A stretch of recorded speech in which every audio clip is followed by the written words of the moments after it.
everything that's been done was accidental enough or above board?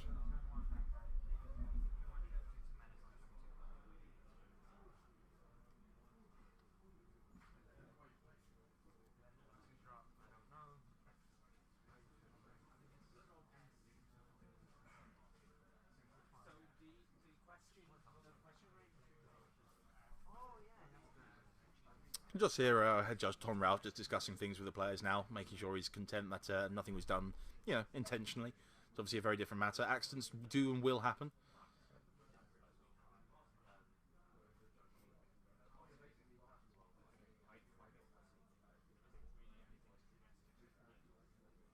Just seeing if I can hear what the head judge is saying now. And, we're not too far away from the table, but a little bit tricky to hear him.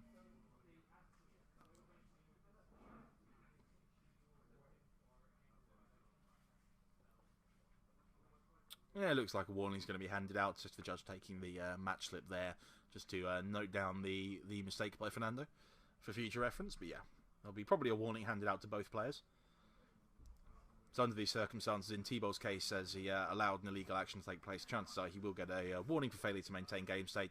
Now, a warning like that really doesn't actually matter unless you keep doing the same thing. So, no great punishments, but hopefully everything will just be starting up again shortly. Yes, so we're just going to get Thomas Ralph to explain the ruling that he gave. Actually, so we've basically seen a player cast a spell that he didn't have the mana for. He's cast a Molten Rain with only one red source available, and that happened a turn ago. Since then we've had a Fetch and a Cascade go off, as well as a Restoration Angel being cast. The sum total of that is that it's too complex to attempt to roll back to before the illegal spell cast, so we're basically leaving play continue as though that it was legally cast. The players have each received a warning, so we've had one warning for casting the spell illegally, which was a game rule violation, and one warning for failure to maintain the game state, because both players are expected to be able to pick those things up. Perfect. Thank you very much indeed, Thomas.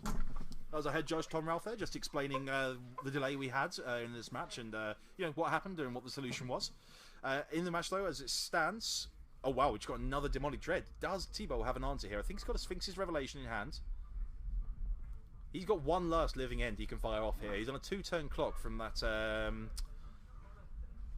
Restoration Angel. He's trying to find his last living end. Now, if I saw T-Bow's hand correctly, I think he might have Snapcaster Mage and Sphinx's Revelation. If he's got Snapcaster Mage, it's whether he can Logic Knot for a sufficiently large amount. I'm just trying to work that out now to counter the spell. I think he can, just about, by one.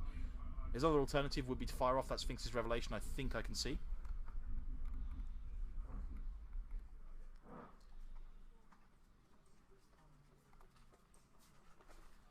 But at 2 life, he simply cannot afford to take a single hit from any of these creatures.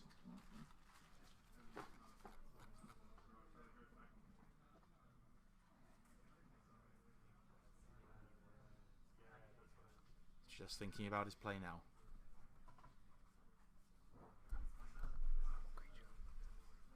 I just came mention. Sorry, George. Can you tell us which creature? Because we didn't see that, quite frankly. I didn't even see a Path to Exile being cast while Tom was talking. Oh, was that the Monstrous Carabid?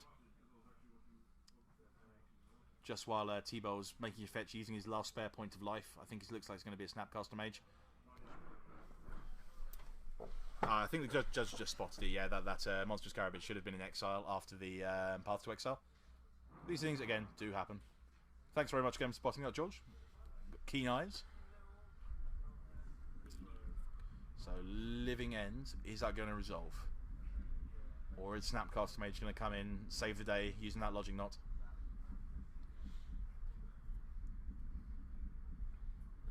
See what happens.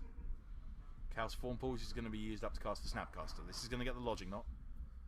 I don't think Fernando has another Simian Spirit Guide in hand to help him cast the Logic Knots, but he can Logic Knot here for a maximum of, I believe, 6 additional...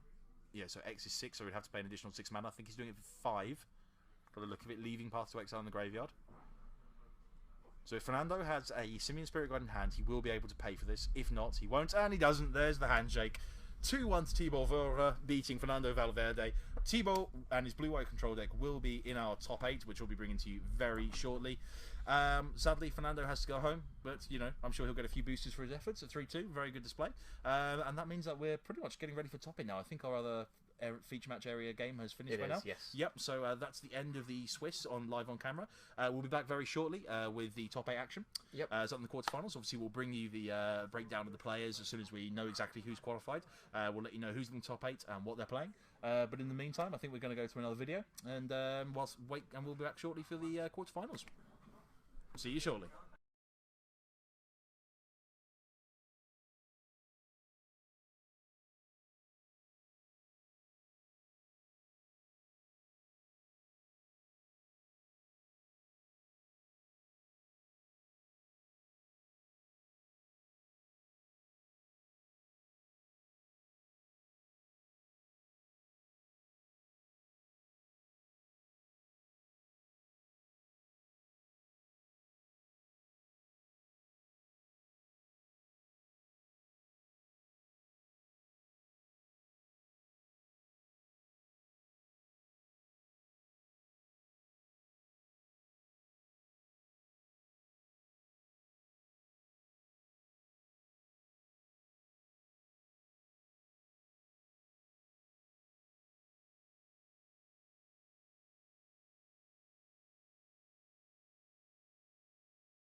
control.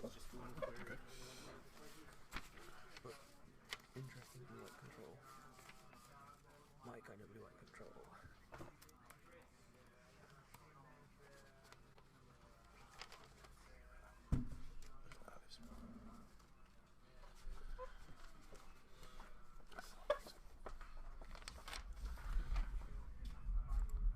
Are we going straight ahead? Yep. Okay. Ladies and gentlemen, welcome back. We've got the top 8 here of this Grand Prix trial live in Darksphere in London. And right now, this is the quarterfinals. We've got the top Swede from the Swiss, Theo Andresia, who went basically 4-1 rather, I should say, with Living Ends. And up against him, Pablo Armas, who is the lone 3-2 to sneak into the top 8. And he's playing blue-white controls. So actually a very similar match to what we saw in the last rounds. But Living Ends list, I'm having a look through now. Pretty straightforward, as you'd expect. We've got Fulminator Mages rather than the Avalanche Riders, so it's a pretty stock list in many ways. But Shea, what have we got over there in the blue-white control? Are there any spicy little numbers in that deck? Oh, yes. So we have 2 copies of Elspeth's Sun's Champion. Okay. 1 copy of Jace, Architect of Thought. Love it. Now, one that is going to be absolutely killer. Go for it. But I'm not going to say it yet, because there's Okay. another card that I want to point out first. Go for it, please. Gideon Jira. Okay, love that card, yep. You know, very good Planeswalker. Mhm. Now, the spicy card. Go on. And this is a card from Standard. It's Okay. a card that people play in Standard because it's very, very powerful to beat the combo deck of the format. Okay. Costs 1 and a white. I think I know what it is. It's an instant speed Yes, card. would it be Hallowed Moonlight by any It is chance? Hallowed. Yeah. That is actually pretty exciting when your opponent is on Living End. And if Pablo does manage to have that at the right time, that could be a very interesting moment when Theo finds out what's going to happen to him. I do have slight apologies. We appear to have poor Theo's name misspelled on the stream, for which I must apologise. There is only one S in Andresia, but there you go. Just going to run through before these guys have started, while they're shuffling up and doing their mulligans. Going to go through the top 8. So we have in first place on 12 points, Theo Andresia, who you can see on camera on the left there. In second place, also on 12 points, Christian Varga. In third place, 12 points, Thibaut Verhe, who we saw playing blue-white control in the last round. Fourth place, 11 points, Philip Bittman. Also on 11 points in fifth, David Smith. Sixth, Ryan Briley, the judge, who I'm sure many of you will recognise, also on 11 points. Seventh place, Claude Schmidt, who is the chap playing Kiki Cord, who we saw a couple of times on camera earlier in the piece.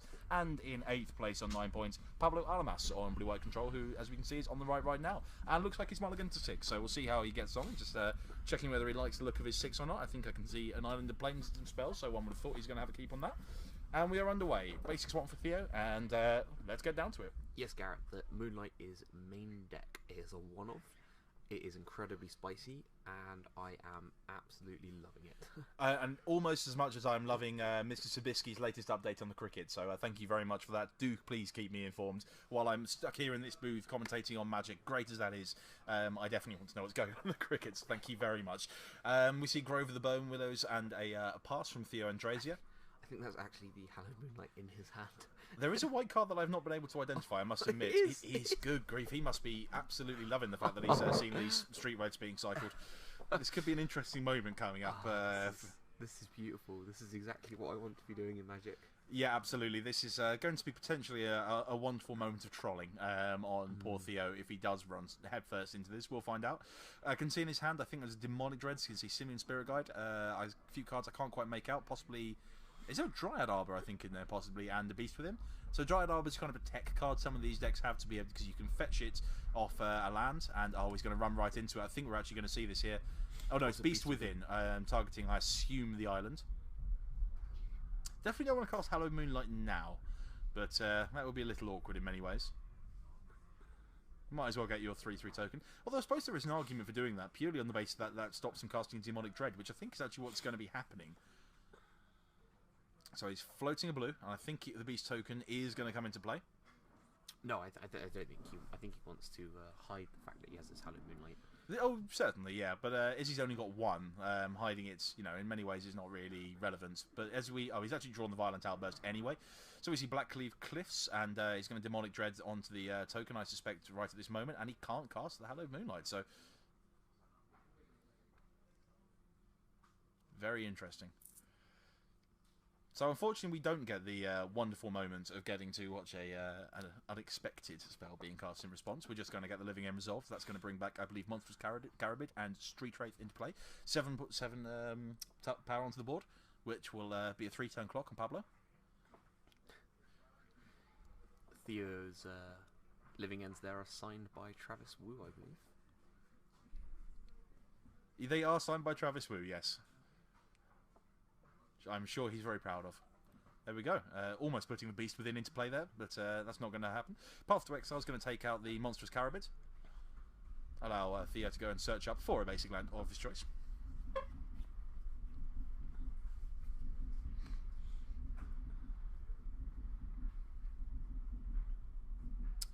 Street Wraith isn't going to get there too quickly, but if Theo can find some more cycling creatures to get into the graveyard, he does still have a Violent Outburst in hand, so we haven't given up on seeing that Hallowed Moonlight just yet.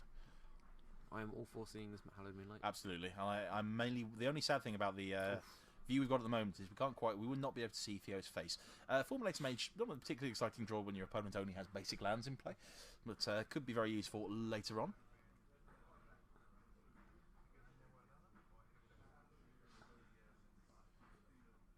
I think he's just going to play that Fulminator Mage anyway. You know, just going to run it out there and, you know, get a couple of extra power into play, dissuade his opponent from playing that Tectonic Edge or the Ghost Quarter he's just drawn. Does have another basic planes though, so he can still play and keep playing out lands without worrying too much about the Fulminator Mage. Or he could just, of course, drop out the Tectonic Edge and take out one of Theo's lands. That is an option available to him.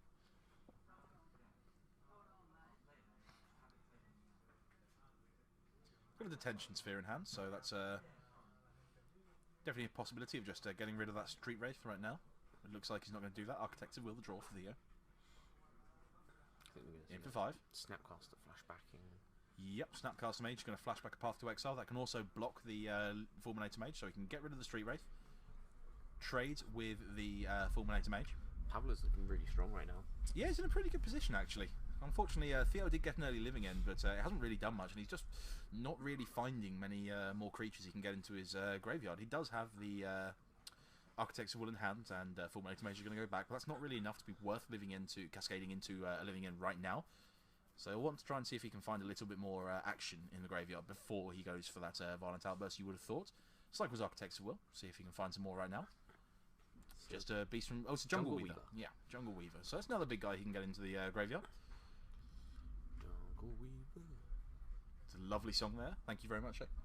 I didn't know there was a song about Jungle Weaver, but you know, he's just going for it now. He's just going for a short a very short living end here. And again, robbing us of the opportunity to watch his face when he gets held in response to a living end. But this is just very unfair of Theo to deny us this moment. Worth noting, Theo does, as I mentioned earlier, that sometimes these lists only play 3 living ends. Theo does only have the 3 living ends in the main deck. So interesting that he's deciding to do this now for just sort of 5 power worth of guys. Yeah, I mean, I think he just wants to get anything into play while his opponent is tapped out. I mean, it does feel a little bit premature in many ways, but there's definitely some values just getting anything that he can out there, because if he just waits much longer, he might be worried about his opponent having counter magic up. And I think he's also just thinking that it's going to be a while before he finds the next living end anyway, so it's, you know, there's going to be some... He's got time to just find another Violent Outburst or Demonic Dread. I certainly hope he doesn't naturally draw the final living ends, because that would be very awkward for him. Let's see Fulminator Mage and Architects of Will coming into play. He might target himself on this one, seeing as he does need to find some he missed more the trigger. things. Yep, does appear to have missed the Architects of Will trigger, unfortunately, but there you go. Architects of Will going to immediately find itself trapped beneath a Detention Sphere. And the Snapcaster Mage is... should that Snapcaster Mage not be in the graveyard after the... No. It after the living end? Yeah, oh, of course, yes, it died. Yes, good point. Sorry. It came back. It did, and it does its job again. Hard cast Ingot Chewer. Why not? I mean, sure. Might as well roll it out there. It's 5 mana, yeah, as you just noticed. And Dryad Arbor. So, you know, he's getting some power on the table. This is still reasonable, especially as Pablo isn't really drawing too much. He just draw Wall of Omens, though, which is quite nice, because that does block the Ingot Chewer, which is a 3/3 successfully. It's true, it does block quite nicely. Yeah. Could easily draw him into more action as well. He's also got Ghost Quarter and Tectonic Edge, which can both deal with the Dryad Arbor, so he's under no real pressure at the moment. going to see him get to draw a card off the Wall of Omens. I think there's a judge call happening here. Yeah, so Theo's just noticed that he's missed his Architects of Will trigger. I think it's... But I suspect it may just be a case of too late.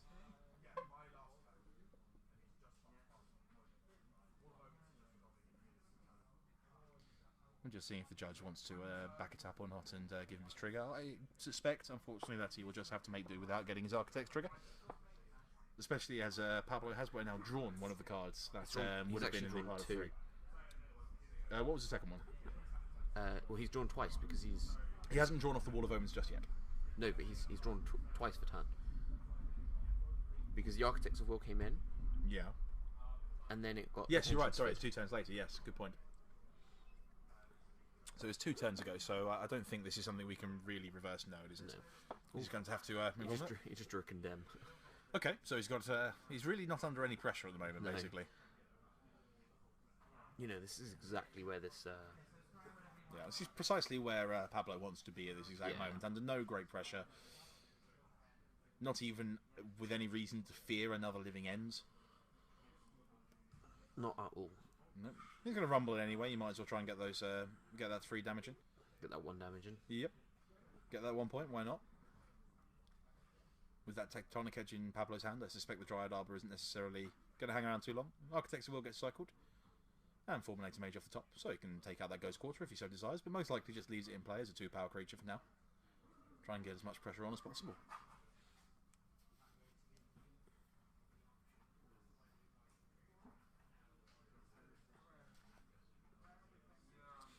Draw for the turn, I believe, was a Celestial Colonnade from Pablo Amos.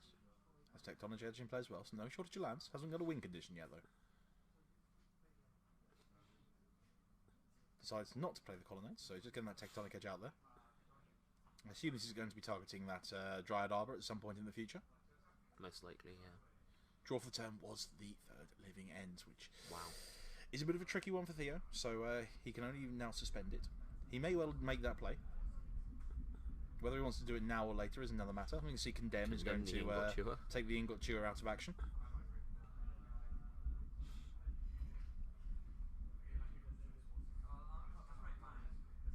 Theo just checking exactly what Condemn does. Does pop a card on the bottom of Theo's library and grant him a little bit of life as well. Wall of Omens blocks the Fulminator Mage. Happy to take 1 damage, doesn't fancy using his Tectonic Edge just yet apparently. And suspends the living end. There we go. So that's got a 3-turn clock on it.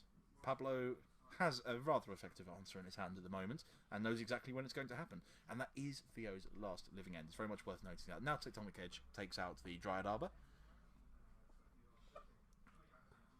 which I suppose is a little bit more power in play to get on this. Yeah, I mean, now we even see him drawing Path to Exile, so if he does find a big guide to get in the way in the meantime, as we just see him drawing a Deadshot Minotaur.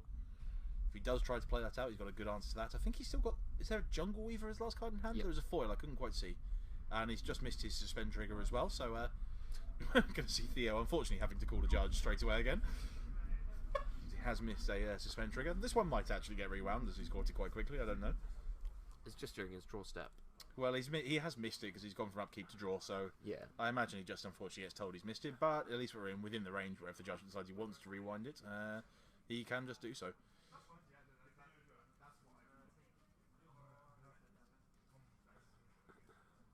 Doesn't look like he's going to get that opportunity. We're just going to see a hard cost Deadshot Minotaur here by the look of it. Yep. Comes into play. And attacks with the Fulminator Mage. That's, funnily enough, going to get blocked. Chooses, by the look of it, not to take out that Celestial Colonnade just yet, but I suppose there's no great rush to do that. He wants to keep as much power on the board as possible, and you know, until Celestial Colonnade starts getting activated, there's no particular reason to start, to kill it with the Fulminator Mage. Has a second one in hand anyway, of course. Yeah. It's possibly just goes for the Celestial Colonnade attack now. He knows it probably won't get all that far, but no, decides against it. This time Theo remembers to tick down the number of suspend counters on his living end. Draws a Verdant Catacombs for the turn, I believe.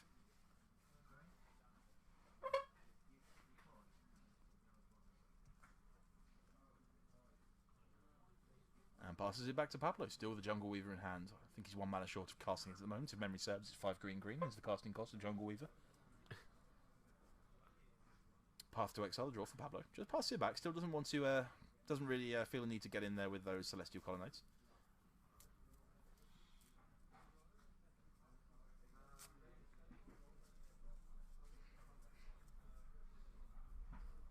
Theo's going to fetch on the end of turn. Try and thin his deck out a little bit. Try and draw a little bit more action. Not that he'd object too much to drawing an extra land, because it does let him play a Jungle Weaver. Unfortunately, Pablo has drawn another Path to Exile, which is a pretty good answer. Yeah, the problem with this matchup is it just seems like if you're just a little bit too slow, the blue-white control just gets you, and that's right. Successfully recalls his Living End suspend trigger. Did not see what his draw for the turn was. It's a Street Wraith. That's going to be hard cast. And one imagines we'll get Path to Exile at end of turn. Interesting, considering Theo's really banking on this this Living End, and yet he's not cycling. What's the thing? He hasn't. Well, it's tricky because I'm not sure how much he's banking on it. I think he wants to be able to get some beats in. If the creatures die, he doesn't mind that. But of course, unfortunately, they're getting exiled. He's actually drawn Supreme Verdict for the turn, which he may cast. It's definitely possible. I don't think you do. I think you keep it up. Well, I think one of the arguments for doing that is, you know, that Living End is coming off suspended at the following turn. So this is going to happen now. So if you suspend them, then Hallowed Moonlight, you get to take away remaining options. You just get them straight off the board and get them away for good. And we're going to see in response to the Living End trigger, we're going to see Fulminator Mage hitting Celestial Colonnade. Now we're going to see the Living Ends. Surely he's going to Hallowed Moonlight in response to this. There we go. There is the Hallowed Moonlight in response to the Living End. And there's a moment of what I imagine is just pure disbelief at this point from Theo. No, that okay. He's just put the Street Wraith away. That goes nowhere. So that shouldn't have died. I think he's realised. He's realised. Yeah, I think I've just noticed. So the Street Wraith isn't even in the graveyard. It should be just on the board. No, it's sacked to the Living End. No, the Living. Oh, of course, yeah. Good point. Living End still resolves. It resolves, yes. Matt, really? Apparently so. I am very sorry. And another Street Wraith. There we go. Anyway. Which may meet find its path to exile very quickly, I would have thought. No, just going to Sphinx's Revelation. For 2? Yeah, just for 2. I guess it's okay. He does run just the one Sphinx's Revelation, though. Interesting. You would have thought that he might be wanted to wait a turn or two to get maximum value on that. Does find a Snapcaster Mage off it anyway, so he can always run that one back at a later date. And he just found Gideon Jura as well, which is a pretty strong card at this point. If he drops that, then he's just going to be able to force the Street Wraith to attack, destroy it the following turn. Theo's going to have a little bit of a read of Gideon Jura. He's in quite a lot of trouble at this point. It's pretty difficult to see a way which Theo gets out of this situation.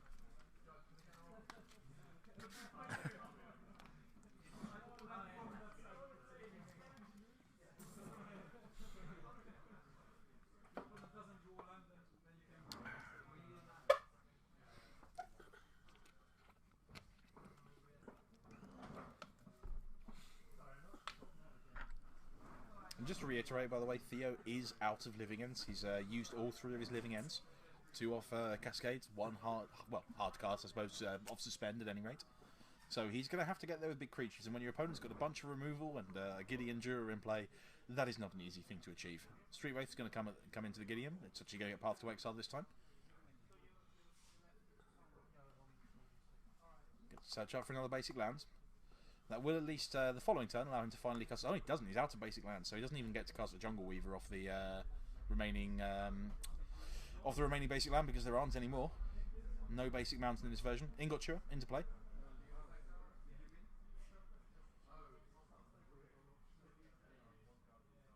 Plenty of ways to deal with that. You can use the Detention Sphere to get it off the table. Maybe start attacking with that Gideon Jura. It might be time to start moving Theo's life total towards 0. Just going to get in there with the Colonnade. Not even bothered about the threat of the Ingot Chewer. Just gets in there for 10. He's just got a 2-turn clock now. He knows his opponent will need to draw something like Beast Within or Fulminator Mage. Or Power Recluse, that would also do it. He can chum block next turn with the Monstrous Carabid as well, so he can block the Gideon Jura if Pablo does not find another Path to Exile or something along those lines.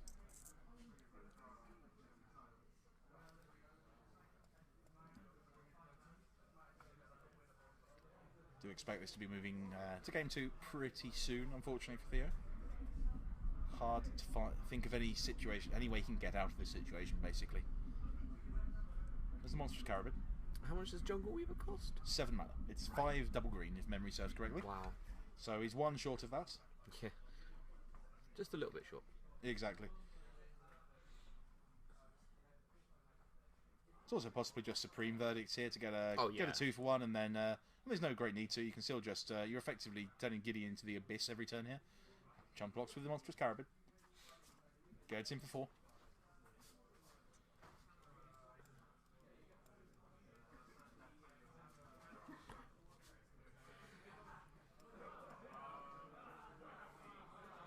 Cycles the Jungle Weaver. Oh, and he's drawn. He's just drew. I think he's going to have to hardcast a Simian Spirit Guide here, which is not an especially appealing play. I think that was just Pablo showing him the Supreme Verdict.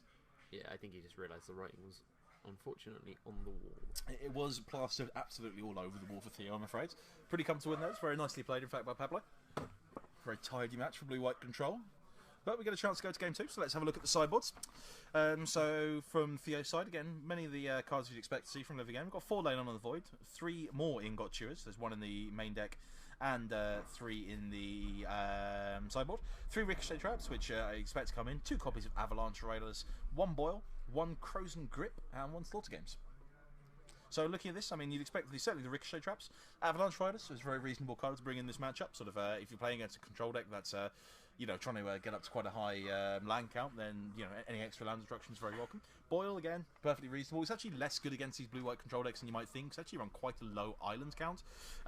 Crozen Grip, not unreasonable, given that you've seen Detention Sphere already, so that's definitely a possibility. And Slaughter Games, again, I wouldn't necessarily think so, but it's possible if there's a specific card he's concerned about, such as, say, Hello Moonlight, for instance. You can always Slaughter Games before that gets blown out in that regard by the blue-white control deck. So, blue-white control, lots of options for them in the sideboard. Yes. What has Pablo got? We have 1 Ghost Quarter, 1 Disdainful Stroke. No? Is that Disdainful Stroke? It's meant to be. I think it's meant to, yes. So that does appear to be Disdainful Stroke. Some interesting handwriting, but okay. Dispel, 1 Dispel, 1 Negate, 1 Shadow of Doubt. Love it. 2 Stony Silence, 2 Disenchant, 2 Baneslayer Angel, 1 Rest in Peace, 1 Relic of Progenitus, 2 Timely Reinforcements. Okay. Pretty simple. The Negate. For sure. The Rest in Peace, and the Relic. Yep. I don't think you bring in anything else. No particular reason to. I would be very much in favour of him bringing the Shadow of Doubt, because Shadow of Doubt is great, and I'm always happy to watch the card. That is pretty much just my favourite card in the game, basically. I do adore a good Shadow of Doubt. But, as you say, I think you just take the graveyard hate cards in, which obviously a Rest in Peace is a big problem for Theo. Another reason he might want to bring in the Croson Grip is in anticipation of something like Rest in Peace, to give him another way to get through. We'll see if that does indeed happen. As the games just shuffle up and get ready, and we can actually see the Rest in Peaces and the relics coming into the deck of Pablo Almas there. Yeah, I don't think Theo was expecting that. No, there was a rather wonderful moment when he had a good hard look at it. But yes, I'm afraid that is indeed main deck Theo. Looks like Pablo's just going to step away from the table, take a quick break. We can hear Theo talking to his friend, and all he said was main deck. So I'm assuming he's talking about the Halloween. I think it's fair to say that, yes. That was quite the beating.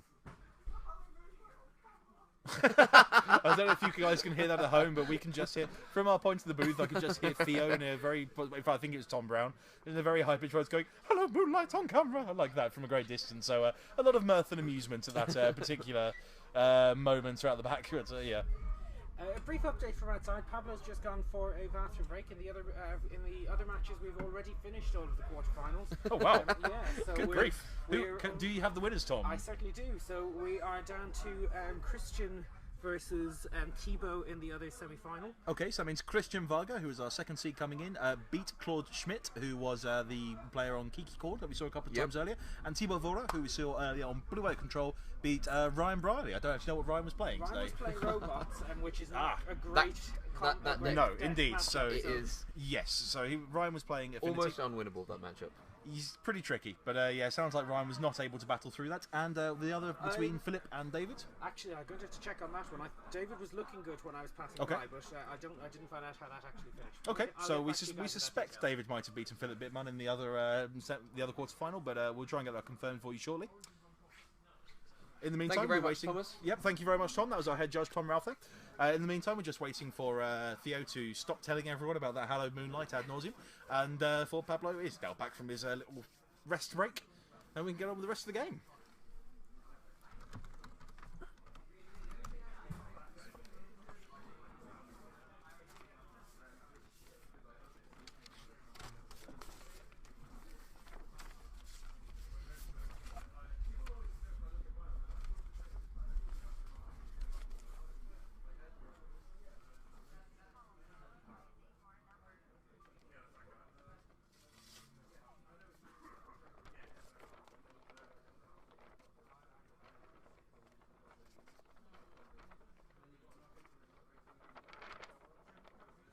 Okay, so it looks like game 2 is underway. Basic Plains for Pablo. Basic Swamp into a Cycle Monstrous Carabid for Theo Andresia. We can see the Violent Outburst is there in hand. I think there's a Simian Spirit Guide there as well. So when see... Oh, would you believe it? The Hallowed Moonlight's in hand again. I am not sure. I was about to say, I wasn't sure if Pablo had a blue source, but there's a Glacial Fortress.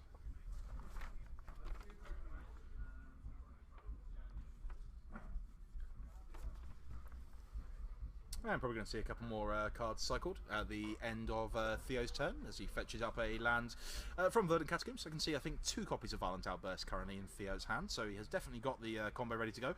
We can see Pablo has passed the turn with 2 mana up. He does actually have Rest in Peace in hand, by the way, so he's pretty well equipped. I can also see a few more lands. Elspeth's Sun's Champion is available too. I think Sphinx's Revelation, I believe I saw briefly, but sorry, see Celestial Colonnade, Mystic Gates, Rest in Peace, Hallowed Moonlight, and Elspeth's Sun's Champion. Yep, and there's the Sphinx's Revelation. So choosing to hold up the Hallowed Moonlight as opposed to going for the Rest in Peace. Interesting to note as well, Theo did not have anything to cycle at the end of that turn. So he's a little short on creatures. I can see a Beast Within his hands, but I can see Simian Spirit Guides. But he might be a little shy on creatures to get into the graveyard, which doesn't make life any easier for him. And just to let you know, the other quarterfinal, actually, it was Philip Bittman who turned out to be the winner in that particular game. So Philip, who will be joining us in the semi-finals, beating David Smith. Unfortunately, that means we do not get to see Ad Nauseum on camera. We do not get to see Ad Nauseum. We're terribly sorry about that. Ad Nauseum combo was David's deck, and that is out. Philip Bittman, by the way, was playing Collected Company, the Milira Abzan Collected Company deck. As we see Rest in Peace coming into play for Pablo, I assume the trigger is on stack at the moment while Theo works out what he wants to do. Exiling a Simian Spirit Guide. And Violent Outburst, he's just going to go to get 1, I believe, I think that was a Monstrous Carabid into play, so he's just going to be content with getting a 4/4 because things aren't looking great for him, so he's getting as much value out of that first living end as he can, because the following one simply won't do anything until he can find, until he can find a way to get that Rest in Peace off the table. He does have a Beast Within in his hands, so it's possible that he can just destroy that Rest in Peace and then start getting creatures into the graveyard from there as normal. But this is a reasonable play when you consider that Theo only has 1 creature in the graveyard and didn't have any more that he could cycle from his hand at that point, so getting a little bit of power and toughness into play seems like a perfectly reasonable line to me in this situation, and he can then later on Beast Within the Rest in Peace more or less at his leisure if he so wants.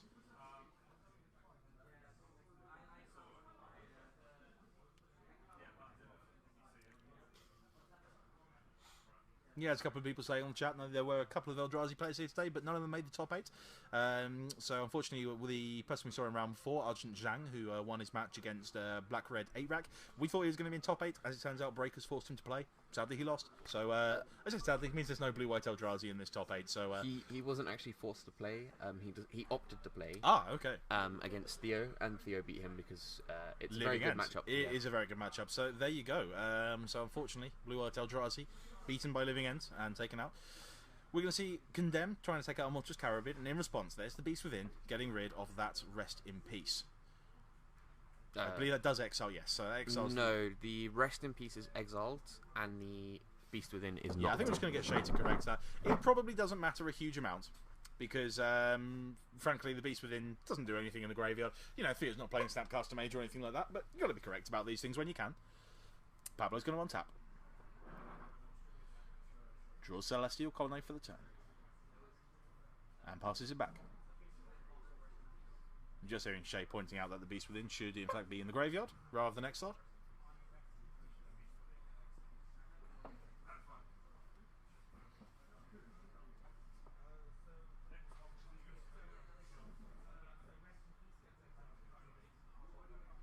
Yeah, just hearing Head Judge Tom Ralph there just explaining about why Beast Within should be in the graveyard, as should the Condemn. I don't know if that was exiled by mistake as well. By the way, the stack worked out there. That should have been the case. Attacks for 3 with the Beast Within. Theo down to 18.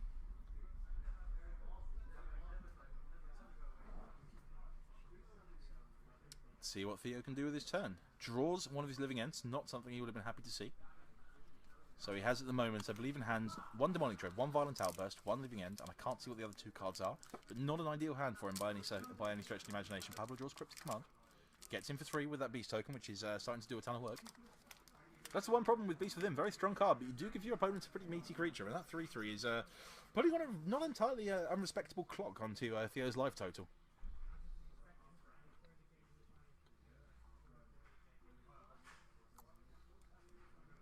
And Theo's problem at the moment is he really does need to find. He needs to find either lands or cycling creatures, and he's got neither. He's just got a ton of. I think he has a Simian Spirit Guide in hand, but he's just got a ton of things in his hand which just don't really affect the board. He hasn't got creatures he can get into play. He doesn't have the mana to cast big creatures, nor does he have a way to get the big creatures into the graveyard in the first place. Draws a Deadshot Minotaur, which is a good start for the turn, so hopefully he can just start, try and string a few of these together. He also has a Ricochet Trap in hand, which doesn't do much against Hallowed Moonlight, unfortunately. Draws Boil for the turn, and yet again we see Boil coming in against Blue Eye Control, and there is not a single basic island on the other side of the play. Even though there's multiple blue sources, none of them are basic islands. Goes Quarter into play. Gets in there for 3. There is an Elspeth Suns champion in Pablo's hand. We'll see if he wants to just run that out there and start putting a clock on, or if he's happy to wait. Looks like he's happy to wait for now. Sitting back on Cryptic Command, and here's Hallowed Moonlight. Street Wraith, I believe, was the draw for the turn from Theo. Cycles the Street Wraith, going down to 10.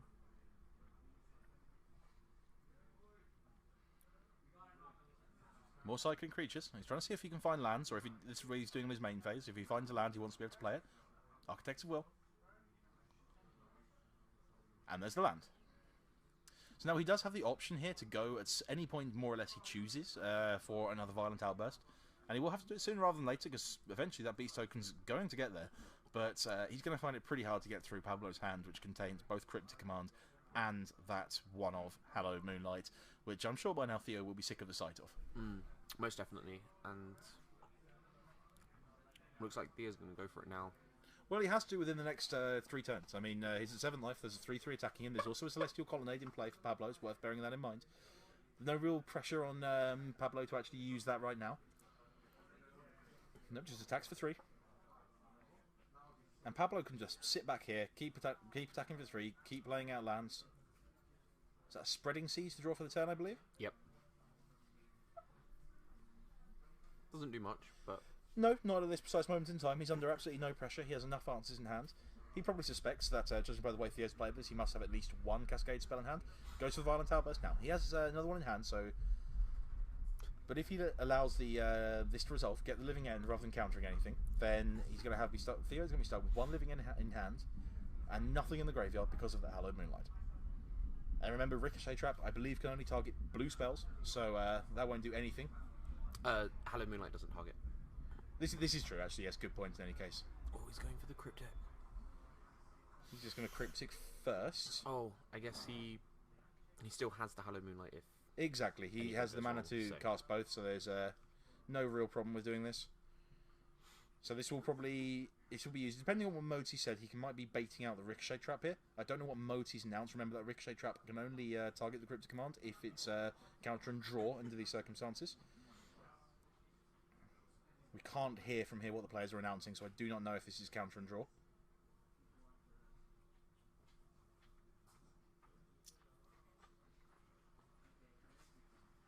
And guess what? I think we're going to see that Hallowed Moonlight. It's going to fetch first. Get a land out of the deck, and Theo by now probably has a very nasty feeling about what's coming due to that fetch land. Yeah, I think it's... Looks like the writing's on the wall right now.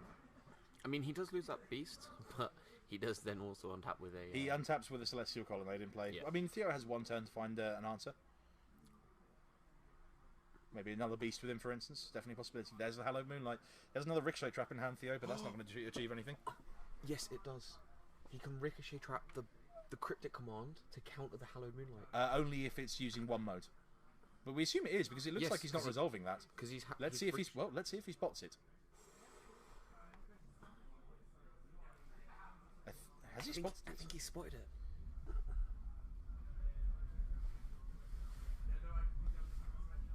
It'd be a remarkable line if he's got this, and it'd be a horrible error, I'm afraid, from Pablo if he has announced counter and draw.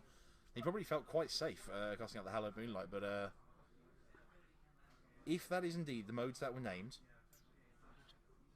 Pablo, I'm pretty sure, does not have his one-off Dispel in his hand.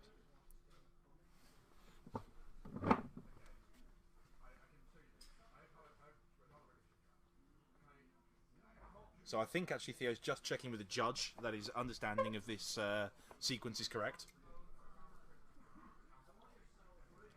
So I mean, we've got a simple situation here. If Pablo had simply let the Ricochet trap resolve on the Cryptic Command before he went for the Hallowed Moonlight, he would not have this problem. This would be basically game over. As it is, Theo is going to get to untap with several creatures in play. Now, I don't think any of them have reach, so I don't think he's going to be able to deal with the Celestial Colonnade with what he has. He will still need to find another beast within or something like that, but if he finds that, if he can deal with the Celestial Colonnade that gets activated, then, or if he draws Avalanche Riders or Fulminator Mage, he could be in really good shape to pull this game back from nowhere.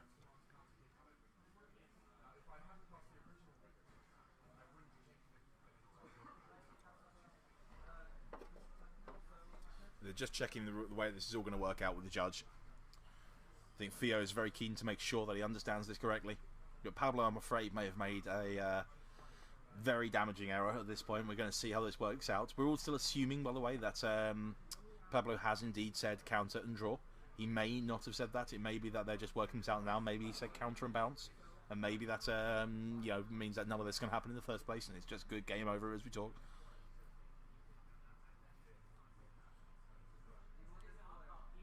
Even if this all resolves, the big question is, does Theo have any way to deal with that Celestial Colonnade? I don't believe he does at the moment. There's no Pale Recluse in the graveyard, so no creature with reach. He's used one of his Beast Withins already. There's no Fulminator Mage or Avalanche Riders in the graveyard. Can he find a way to get a Celestial Colonnade off the table? He's still just discussing this stack. It's got a very busy stack, let's be honest. And both players keen to make sure they know exactly what's going on.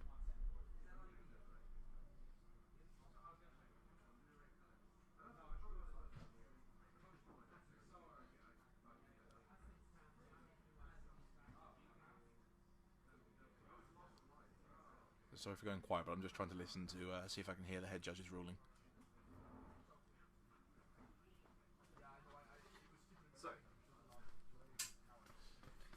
So because of the ruling... What was the ruling? Sorry, not what because happened? of the ruling. Because of the stack. Okay. If you change the... So, because the stack is that way, even if you change the target, Hallowed Moonlight still resolves before the Cryptic has a chance to resolve. Very good point, of course. Yes, that is absolutely true. So Hallowed Moonlight will resolve, it will work. Extremely good point. They're just sorting that out now, but yes, that Hallowed Moonlight ultimately is going to resolve. He will get to exile a bunch of things from Theo's graveyard. He will get to draw a card. Just to check he has actually drawn the card, by the way. I don't think he has as of yet. He won't draw off Cryptic. No, from the Hallowed Moonlight. Yes, he has. He drew the Stainful Stroke. Right? Ah, yes, you're right, yes. Okay, so he's got the Stainful Stroke into hand. Theo's tapped out, but, well, he's got one more turn, sorry. This was all, I believe this was all on Pablo's end step. So Theo can untap and see if he can find an answer. We just got Tom Ralph back into the booth to very quickly explain what happened there, because that was all a little bit confusing from where we were looking. Go for it, Tom. Yeah, so we had a whole series of things on the stack. Relevant points were the Cryptic Command, which was in counter draw mode, and the Ricochet Trap on top of the Cryptic Command. So Hallowed Ground was cast after that, and Theo's question was whether he would be able to cast a second Ricochet Trap from his hand to retarget the Cryptic Command onto the Hallowed Ground. My difficulty was, yes, that's absolutely illegal play. It's not going to do anything. Unfortunately, we actually failed to notice that in the booth. The game is over now, by the way. Theo did not have the answer to the Colonnade anyway, so the last 10 minutes ultimately were for nothing, because he needed to top deck the response to the Celestial Colonnade regardless. Didn't get there. That's 2-0 to Pablo Armas. It was actually something we failed failed to notice, and I think I failed to notice on the chat that whilst yes, you can redirect the cryptic command, it still doesn't stop the Hello Moonlight from resolving anyway because of the way the stack was ordered, but was a little bit complicated to look at. Theo, unfortunately, will be going home with just quarterfinals place for his efforts. Pick up a nice few boosters. I'm sure he'll be happy enough. I'm sure he won't complain about running into an opponent with her main deck Hello Moonlight too often. Not after the first few days, anyway. And Pablo Armas advances to the semi-finals. That I believe was the final. In fact, I know it was the final quarter-final. All the semi-finals will be ready to go very shortly. We'll be back in around about 5 minutes with live coverage. Thank you very much.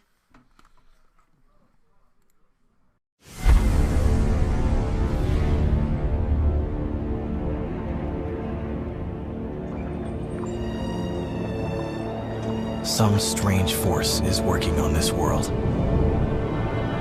twisting it into a bent reflection of itself. I've traveled the roads of Innistrad, searching for the meaning of this change. But all I find are more questions. Curses grow stronger.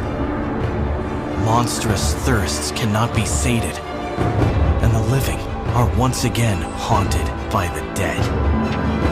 The source of this evil must be found before its dark presence consumes the world, consumes me. Strange clues. A trail of dark magic. A tangled web of insanity. But the knots are unraveling. Those who once protected the world now fly on blood-stained wings. They've led me here, to this consecrated ground, to this madness.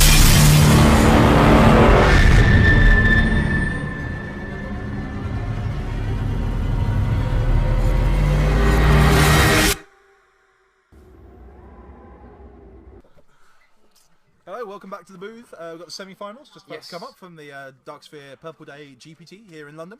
And we've got the blue-white control player that we saw winning last round, which is Pablo Armas. And he is up against Philip Bittman, who is playing Abzan Company. Yes.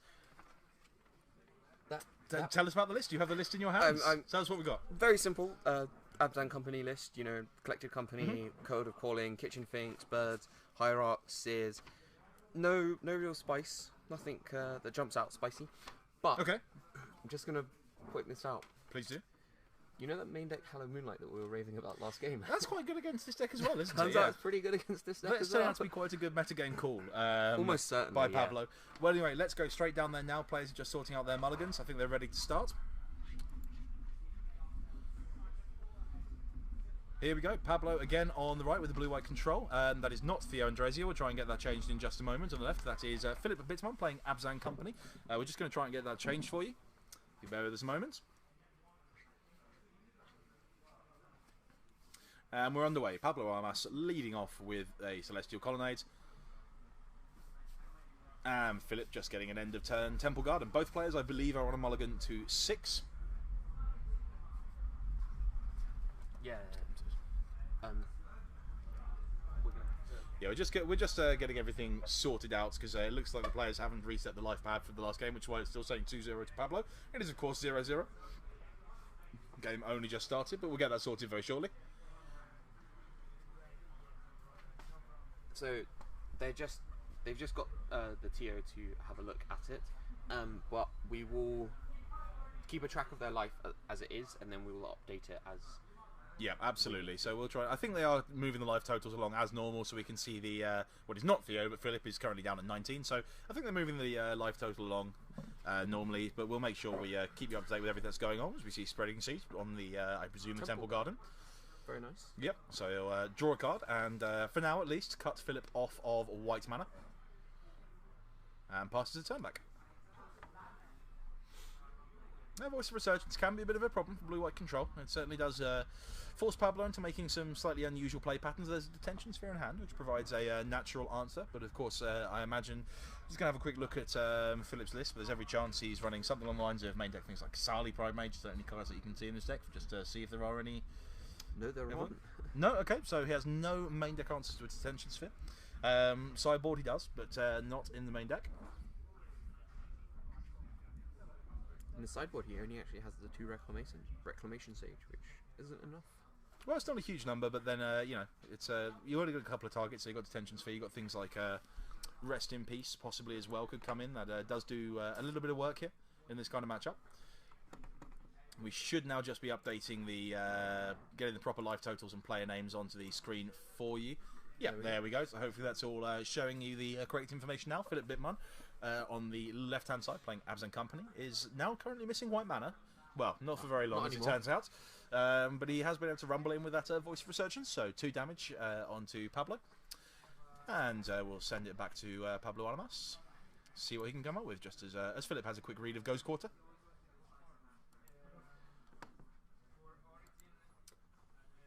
Basic planes into the hand. There's another Spreading Seas there as well, so he can potentially cut Philip off another colour of mana if he so desires. And he does indeed fire off the Spreading Seas. That's going to take out the Swamp, so he's trying to cut him off access to black mana now as well. I believe Ghost Quarter was the draw. He's going to see Glacial Fortress come into play tapped and pass the turn back. Interestingly, he chose, given that he has Condemn in hand, not to hold that up, or just to fire off the Detention Sphere to shut down the Voice of Resurgence, or possibly even Noble Hierarch. But decided to just wants to try and restrict his mana base at the minute. Condemn the Voice? Well, Condemning the Voice would have at least given him that option or allowed him to represent some of those. It may be that he's just played the Glacial Fortress tapped to intentionally not represent the fact that he has an instant speed removal spell. If he doesn't intend to use it this turn regardless, then it's quite reasonable to... exactly. You know. I don't think there's any reason why he would be using the... Exactly. Although we might see a Collected Company in main phase. Yeah, definitely possible to play around any counter magic, so he's got access to 4 mana and a Collected Company in hand. Or indeed the Hallowed Moonlight that has shone in the last matchup against Living End. It's not in his hand though, sadly this time. Just a little sideboard one-off from Pablo. No puns. There's no pun attended that whatsoever. Hallowed Moonlight that shone in the last round? That wasn't even remotely a pun. That was an accidental 100% pun. My puns are much better than that. You know when I do one of my puns, Shea, because they're infinitely better than that. Shea, all I can tell you, he's given. You can't see this at home, but Shea is giving me quite the look right now as Philip Bittman plays 2 life to get a Temple Garden to play untapped and get back to plenty of white mana. Yeah, I mean, I would like to consider myself to be something of a pun master. I once entered a pun competition. You had to enter 10 puns into this competition, and you know, if you got the best pun, then you win large cash prize. I really thought I had a good chance, but no pun intended. So we're going to carry on here. Kitchen Finks into play, getting those 2 life back for Philip Bittman. Chose in the end not to pay 2 life for his Temple Garden, by the way. Thank you very much again, Sabisky, for the updates. If you could let me know what over we're in, thank you. Thank you very much indeed. Trying my best to follow the cricket whilst I'm meant to be doing some meant to be doing some other things. I'm meant to be maintaining my veneer as a professional commentator. As we see Detention Sphere taking out the Voice of Resurgence, presumably opening up the window to condemn that Kitchen Finks to the bottom of Philip Bittman's library.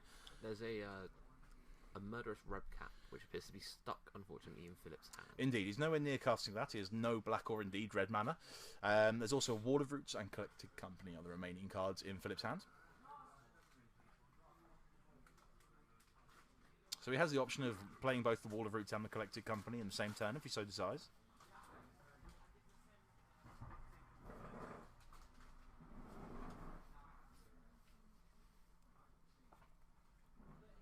And we do indeed see the Condemn on the Kitchen Finks. Then gain Philip a bit more life, but get rid of that Kitchen Finks ultimately. Thank you very much, Andy. Much appreciated. So you're nicer to me than the head judge.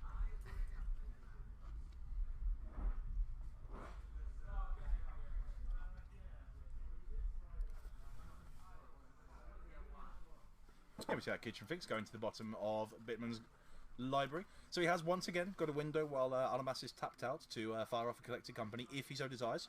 You can get the Wall of Roots out there as well. We'll see what he decides to go with. He certainly needs to get something on the table because at the moment he's definitely short on pressure. Let me see the Wall of Roots. Is that and just past the turn. So he's preferring to fire off that Collected Company on end step, one would presume. Yes. Was Thomas Ralph judging someone else's punning? Quite possibly. Right. I have no comment on that. I believe Pablo has a Remand in hand by the look of it. So we're going to go for the Collected Company, and that may well end up getting remanded. I believe it's 2 lands, Elspeth Sun's Champion, and a remand, which is a pretty good hand under the circumstances. See what he can draw off the remand. Didn't get a good look at that. So I've no idea. A land. Oh no, it was a Path to Exile. That's nice. Okay, well that's pretty interesting. So if Philip, when he does get to cast this Collected Company again, finds anything interesting, he can get rid of whatever the worst threat is. As Birds of Paradise to draw for the turn from Bitman. A little bit late to the party, really.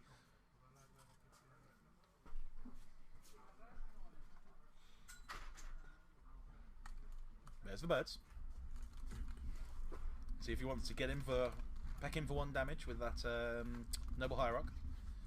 A 0/1, but with its exalted trigger, we'll still get him for 1 damage. Bam. Putting Pablo to 14. Take 1. He was just debating for a moment whether he wants to Path to Exile it, but he knows about the Collected Company, so he just wants to continue to represent that. I expect to see Philip probably pass the turn here and just try and fire that Collected Company off on the end of Pablo's turn again, given that this time Pablo does have 2 mana open, so if he's got another counterspell, we may as well make him use that mana on his own turn. No, he's going to go for a main phase this time, though. I like main phasing this here. Less chance that he actually has any counter magic. Slightly less, but I mean, if you have under the same circumstances, you could just fire it off on upkeep. As you see, Wall of Roots, Fiend Hunter, Noble Hierarch, a couple of lands. This has not been a very impressive Collected Company so far. Viscera Seer at the end at least gives him a little bit of game, but you know, Fiend Hunter when the opponent has no creatures in play is not particularly exciting. A Wall of Roots when you've already got plenty of mana. These aren't really the things he would have been looking for, quite frankly. But the Viscera Seer at least gives him one part of his combo, should he be able to get a little bit further towards that. So I assume you'd be going for Noble Hierarch and Viscera Seer here. Noble Hierarch gets you at least an exalted trigger. Viscera Seer allows you to get him for that little bit more damage and, you know, sacrifice creatures should your opponent target anything with a Path to Exile and get a little bit of value from scrying things, you know, to the top or the bottom of your graveyard. Library, apologies, good spot. And passes the turn back to Pablo. Unfortunately, just not a very impressive board here at this point. There's no Supreme Verdict for Pablo, but he knows by now that his opponent probably has very little in hand. There's only 1 card left. He's going to play a land. He could well just drop the Elspeth Sun's Champion here. I think he's going to keep it up to actually just... I think he just wants the path. Well, there's a curious sort of instance here where, Chord of Calling, the draw for the turn. That's a much better draw step. Because the interesting thing about playing an Elspeth here is actually he can attack with the Birds of Paradise. And with 2 exalted triggers, actually do a reasonable amount of damage to the Elspeth Sun's Champion. Doesn't kill it, but does put a bit of pressure on it, so it's not quite as impressive. Just going to see Pablo fetching. I assume this is on end step. It may also be that he's going to path the Viscera Seer. No, I think he's just going to block with his Celestial Colonnade. Absolutely, definitely a possibility. See if he wants to take that risk. The problem with that, of course, is that the Chord of Calling then suddenly can get something like Fiend Hunter in response, or take out that at least temporarily take out the Celestial Colonnade. There we go. Activates the Colonnade. See if Philip Bitman wants to respond to that in any way, shape or form. Did top deck the Chord of Calling for the turn. Just having a quick look at his deck list now. So we already saw there's the Fiend Hunter. There's 2 of them in fact in his deck, which he can use to take out that that Celestial Colonnade before blocks. But there's no other, there's no other bullet cards you can get here that deal with it. There's no Fulminator Mage in the main deck, no Shriekmaw, nothing along those lines. I think he's just sacking it. Yeah, I think he's just sacrificing. In fact, I don't think he even sacrificed. I think he just lets. Oh no, he has got the scry. That looked like a Gavany Township, which probably isn't what he wanted. Well, actually, Gavany Township is quite good on this board, given that he can activate it and he's got a bunch of very small creatures, which frankly aren't doing a great deal at the moment. But so that might not have been unreasonable, but decides against it. Here we're going to see a Chord of Calling. Slightly awkward Chord of Calling at the timing, given that he means he's doesn't get to use his scry trigger anyway. So he could, of course, Chord of Calling being an instance, he could, of course, have done this with the scry on the stack, or simply before we went to damage, or before blocks and got that Fiend Hunter. Exactly. Well, the Fiend Hunter's a little bit awkward because he knows fine well it could just get Path to Exile, so it does some work, but it's not necessarily exceptional. Certainly be unusual if you got a Fiend Hunter here after having already allowed his Viscera Seer to be taken out by the Celestial Colonnade. So we're going to see what he goes for. I think does he run Athos? No. No, I saw an Atheros floating around the tables, but I did see that earlier. I think that was a different player. Yeah. It was one of there was a player who was I saw with a couple of kitchen things on an Atheros God of Passage in play. Unfortunately, he did not. I don't think he was doing very well. He seemed to be towards the end of the tables. We see Eternal Witness. So I think he's just calling for value here. He's going to get the Eternal Witness, then get the cord back, or possibly the Collected Company. Just so he has another chance to fill up his board the next turn. So it looks like he will indeed get that Collected Company back. He's just having a bit of a think about it, but that's what he's brought to the front.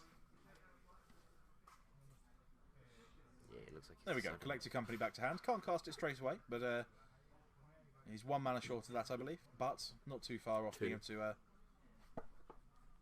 Oh yes, 2 mana. Sorry, apologies. Yep. And Flooded's around the draw for Pablo. And I think plays out Ghost Quarter. Is he now he's going to. No, he's kind of priced into just playing the Elspeth now. 100%. Like he has to do something sooner rather than later because things are going to get a little bit out of hand. He's got this Path to Exile, so he just doesn't even care anything. Yeah, this gives him the option if Philip does go in on trying to get that Birds of Paradise to start taking out the Elspeth, then the Path to Exile does provide a pretty straightforward answer to that. And this just allows him to start flooding the board with creatures, just starting to not only sort of protect himself better, but eventually turn the tides and start putting a clock on Philip as well. Let's probably see the turn pass back here, and one would assume we're going to see a Collected Company in the very near future. Unfortunately for Philip Bittman, he's still a very long way away from the combo, having accidentally run his Viscera Seer into the Celestial Colonnade earlier. Windswept Heath, the draw for the turn. Collected Company and Murderous Redcap also in hand. Yeah, he actually can win.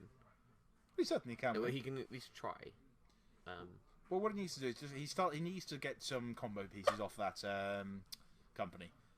But he has the he has the thingy in hand. The thingy in hand. This is top level Magic commentary from Shea, Holland, ladies and gentlemen. What's it called? The Murderous Redcap. That's the one. Unfortunately, he can't actually cast at the moment because although he can if he gets another Birds of Paradise. But he's got a fetch in hand. This is true. Yes, good point. He can probably get an Overgrown too. Yes, sorry, do the Windswept Heath for the turn. So he needs to be getting combo pieces. So if he does, for instance, find another Viscera Seer and either I think that is an Anafenza Kintry Spirit that he's found in his pile, then he can potentially use that Murderous Redcap. Now there is a fly in the ointment. Pablo does have Path to Exile in hands, which can break up the combo. So we see options. I think there is Anafenza. I believe is that Birds of Paradise. No, Eternal Witness. He's brought to the front. Can't see the rest of the cards he's looking at. I think if I'm Philip here, I think you have to go for these two. You need the combo piece. Yeah, you need the Anafenza. Yeah, the Eternal Witness gets back your Viscera Seer. It also allows him to put a counter on the Birds of Paradise from the bolster trigger from Anafenza Kintry Spirit, which means it can put a 2-turn clock on the Elspeth Sun's Champion. Now, we know that isn't necessarily going to work, but it may force Pablo to use that Path to Exile in hands, and as soon as that starts happening, then he loses the ability to interact with the combo. So, if he's got the Eternal Witness to get back the Collected Company again, which it looks like he does, that gets him just that little bit closer to the combo. Worth noting that if he hadn't run that Viscera Seer into the straight into a Celestial Colonnade earlier, then unfortunately he would already have the combo. But sadly, he did miss the available blocker. He's getting back Chord of Calling, in fact, so probably going to hurt even more at this precise moment in time. For those who are asking what is on the Elspeth, Thomas Ralph has a little printer that prints out labels or slips of paper. Indeed. He's printed out Elspeth's rules text in English. So we can assume then, presumably that it is a Spanish Elspeth Sun's Champion. Most likely, yeah. Yeah, so I presume Philip just wanted clarification on what it said. So yeah, there you also go. There are 3 slips of paper on the 3 tokens, probably saying that they're 1/1 soldiers. Lest we forget. Lest we forget. Yeah, Philip Bittman passes the turn back. Did indeed get in there with his Birds of Paradise. Pablo showed restraint, did not Path to Exile the birds, so he's going to maintain the ability to interact with the combo. He's also just drawn Sphinx's Revelation for the turn, which with the volume of lands he has, is definitely going to let him load his hand up pretty quickly if he decides to cast that on Philip's next hand step. I believe he's going to be able to do it for 5. Yeah, well, potentially for 5. It may be that he wants to, because he knows about the Chord of Calling in Philip's hand, it's maybe that he doesn't want to tap out entirely, so he can keep Path to Exile up. True. So that's something he needs to watch out for. It depends a little bit, of course, on what Philip draws in the next turn. I mean, even 3 more soldier tokens come into play. Even a Sphinx's Revelation for 4 is probably enough to end the game. Potentially. Or at least lock it. We'll have to see how this goes, because at the moment Philip is edging ever closer to the infinite combo. It looks like he's thinking about an end-step chord of calling. Yep. He's just thinking about it anyway.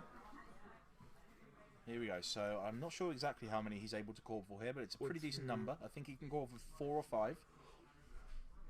He can call for 3. He can call for 4 if he wishes, but he's called it for 3. So if he's calling for 3, I would assume he's looking at getting possibly kitchen finks would be the reasonable assumption. Yep. Again, getting that step closer to the combo. Pablo thinking about a response, but just decides, I think, to let it resolve in the end.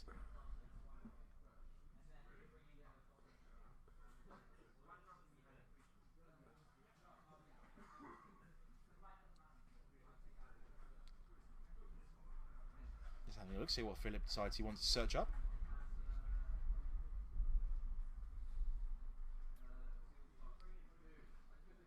Looking at both Viscera Seer and Kitchen Finks. Viscera Seer is an interesting option as well.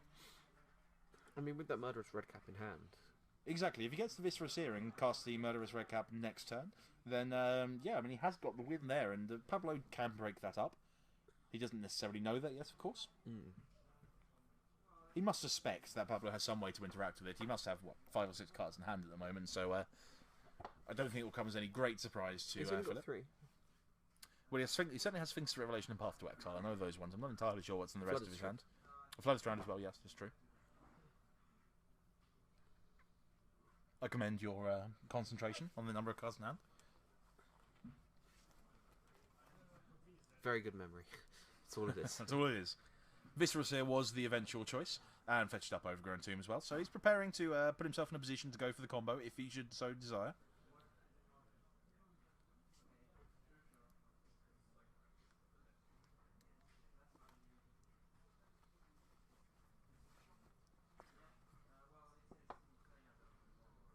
And he gets to take his turn.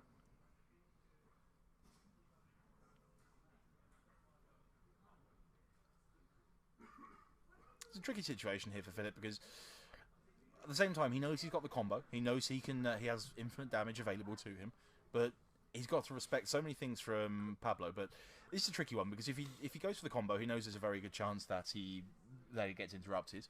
If he doesn't go for the combo, though, that Elspeth is ultimately going to take over the game eventually. Now, I think he can take it down with the Birds of Paradise this turn. So certainly there's got to be a temptation to, maybe attack with the Birds of Paradise, but then there's 2 Celestial Colonnades in place. So they can potentially block the Birds of Paradise.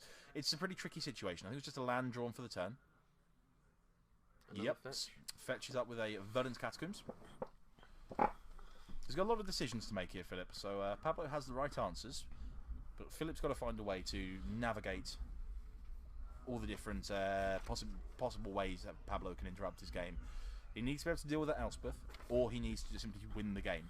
Now, we know that going for the combo isn't going to work, but the question with your Philip side, do you respect that possibility, or do you simply go for it? See what he decides to go for. Last card in hand, Murderous Red Cap, nothing else.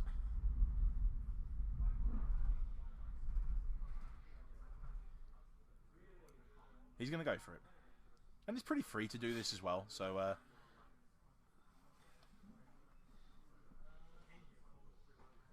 we're going to see the Path to Exile in response. I assume the red cap will currently be on the stack, and we're going to see Path to Exile. One would assume taking out the Viscera Seer. Might actually have gone for the Anafenza Kintree Spirit. I think you can take out the Anafenza. The difficulty with this is that Elspeth is currently on 3. So now he knows it's going to be interrupted. That Murderous Red Cap can come down, deal 2 damage to the Elspeth, and then he can sacrifice it to Viscera Seer to deal an extra 1 damage to the Elspeth and get it off the table. So there is a very real reason to take out the Viscera Seer on that basis. As we see Path to Exile resolves. Instead of sacrificing it together, Scry has decided to go and find up another basic land.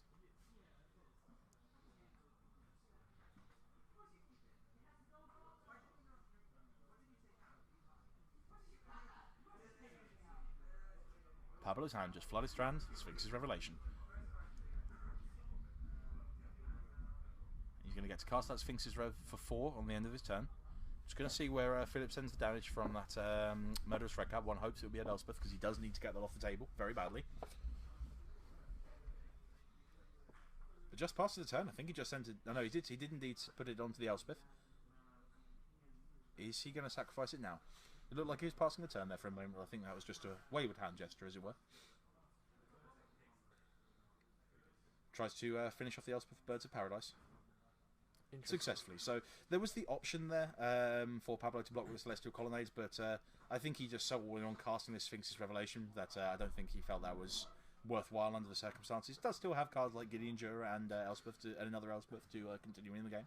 I mean, he's going to gain 4 and draw 4, which is pretty. Yeah, he's going to draw 4 cards, draw for the turn, so he's going to have a whole new grip of 5 cards. Well, 6 cards including the Flooded Strand that's currently in there. So what do we see? Path to Exile, Gideon Jura, Basic Island. I think that was a Snapcaster Mage at the end there, but he flashed it pretty quickly, so I didn't get a good look. But that's a pretty good draw if it was. And adds Celestial Colonnade. That's Cryptic Commands, which isn't bad either. But adds another Celestial Colonnade to his hand as well. I mean, he can play Gideon here and keep up Cryptic. Well, exactly, yeah. I mean, the Gideon is a pretty tricky thing. I was actually about to say he can just use those tokens to eat a fairly large chunk of Philip's board with the Gideon. But he seems to have other ideas, so he's going to get to block on this. He's quite an aggressive attack. I didn't see a Supreme Verdict, which would have been the obvious reason for doing something like this. Very confused by this attack. So he's got 2 perfectly good blockers, so he gets him basically for 4 damage, but loses one of his soldiers in the process.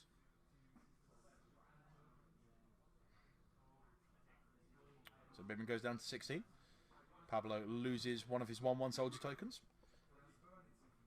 We're going to see what he wants to go for now. Could be the Gideon.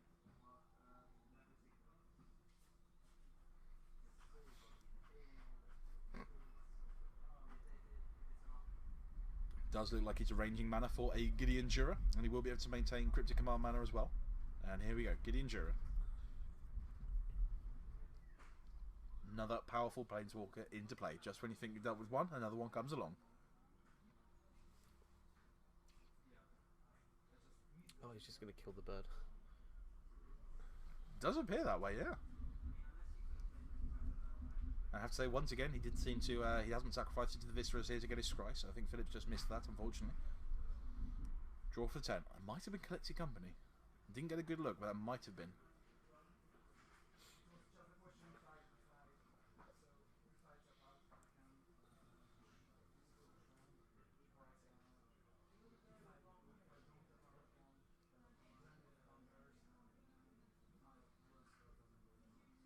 Lining up some attacks, so he can kill the Gideon Jura if Pablo chooses not to use his Cryptic Commands. One would assume he does want to save the Gideon Jura here, but we'll see.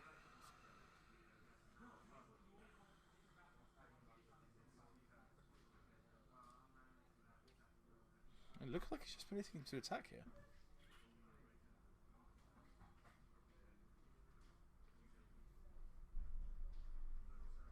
Interesting, so he's just going to allow his Gideon Jura to die.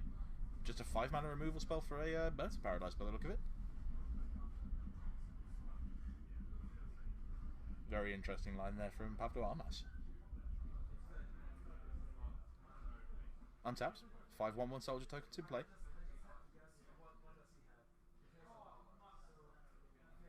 Detentions for the draw. Has options for the detentions for this. 2 Eternal Witness and 2 Noble Hierarch in play on Philip's side. I mean, whichever one he tries to take, it doesn't really matter, right?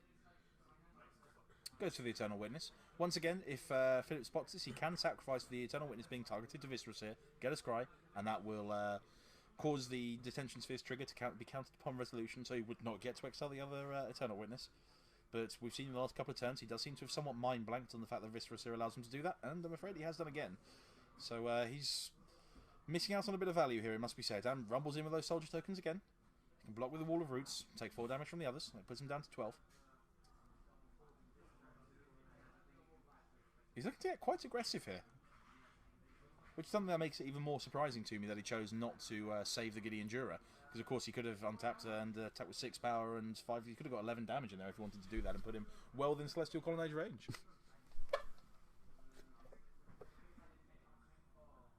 Oh, Instep Collected Company.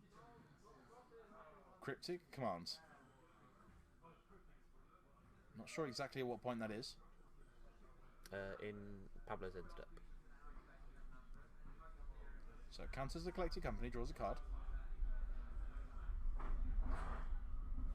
Looks like the draw was another Glacial Fortress. He's down to 2 lands and a Path to Exile in hand for Pablo Armas. Philip Bittman drawing off the top. Didn't see what he drew. Lining up some attacks. Almost in a straight foot race between a bunch of 1/1 soldier tokens and a few cards from Philip Bittman, but sadly he would have more damage in play and available to him had he remembered to sacrifice his Eternal Witness to Viscera Seer. Sadly missed that. So I think Gets we in for have- 3 with Viscera Seer. I think we have one semi-final match. The other semi-final match has been Okay. concluded. So we have one of our finalists, and it is Christian Vargas, I believe. Christian Varga For Christian Varga. He has is, won his semi-final 2-1. Yes, so he is playing Burn, I believe it was.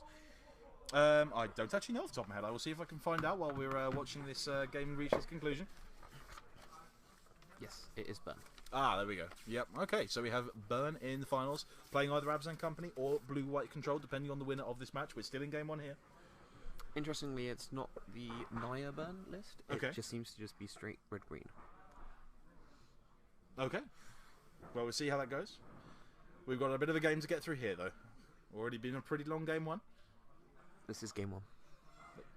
Yep, that's why I said it. Oh, okay. I thought you meant we've already had one. No, on no, game one. I said it has already been a pretty long game 1. Yes. Snapcaster Mage into Pablo Almas's hand.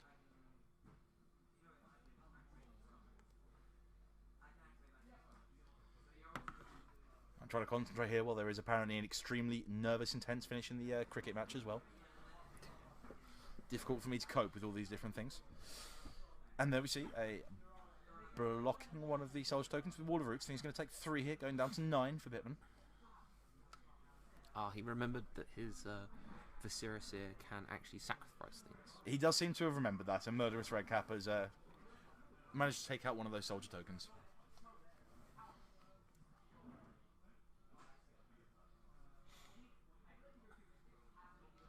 Once again, wasn't able to see what Philip drew for the turn.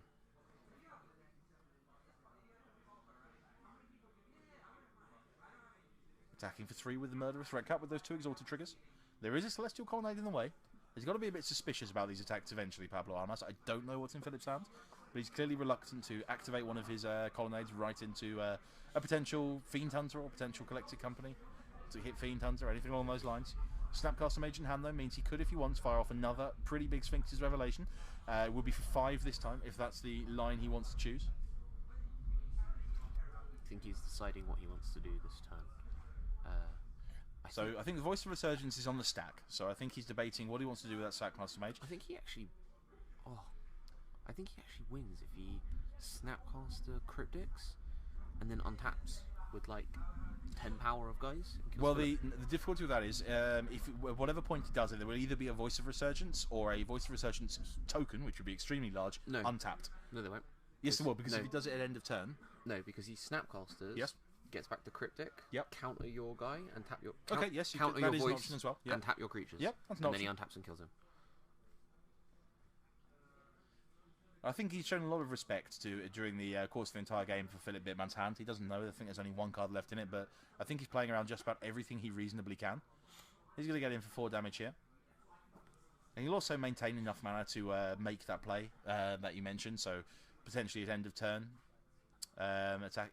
Okay, so again, a very aggressive attack here.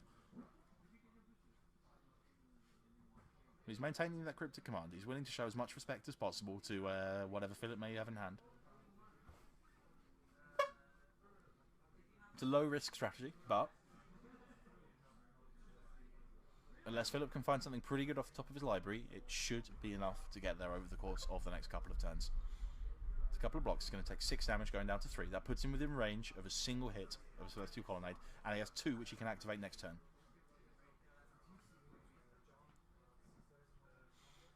Philip needs that last card in his hand, and whatever comes off the top of his library to be pretty good.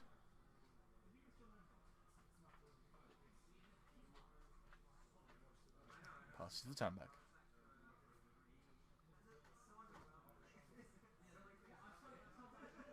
Sacrifices the Voice of Resurgence to Viscera Seer in order to get the biggest possible token.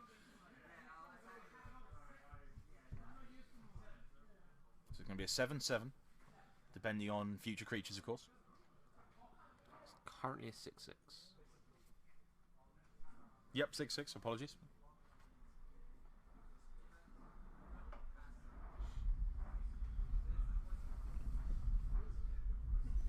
Can Philip Bidman find a way to win? He does have the Snapcaster Mage in hand. There's also another Celestial Colonnade potentially ready to block.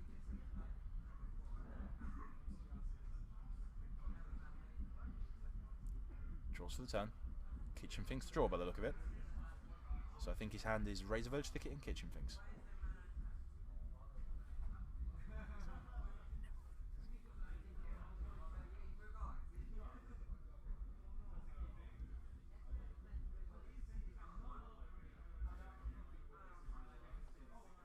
Yes, it was only one token that should have died. Yeah, it's a good spot there. Thank you very much, Sir Lancelot X. I think we're just sending someone down to the match just to double check on that one. But yeah, you're quite right. I do, if my memory does serve, the soldier tokens were blocked by Wall of Roots and the Voice of Resurgence, so only one of them should have disappeared. As we see one of Tom Ralph's patented little notes going on there, which unfortunately we can't read on the camera, but just letting us know that that is the Voice of Resurgence token.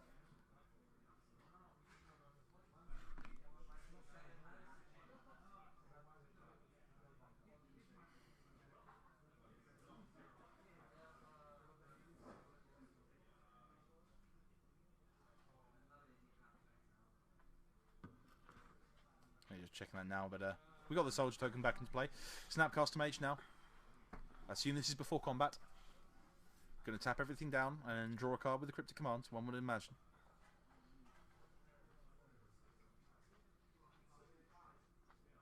He's targeted the Cryptic. He's just going to block the token. Yep, does the job just as well. All he needs is to make sure that he can fly over with one of those Celestial Colonnades. Now, I believe there is a Kitchen Finks in Philip's hands. That probably won't resolve under the circumstances, but if it does... Nope, we're just going to go to game 2. Philip scoops it up. He's seen enough. Those colonnades represent enough damage to get the job done. 1-0 to Pablo Almas going into game 2. So they'll be going to sideboards. Shea, if you wouldn't mind just having a... Let's have a look at the sideboard, shall we? What have we got in Philip's sideboard from Abzan Company?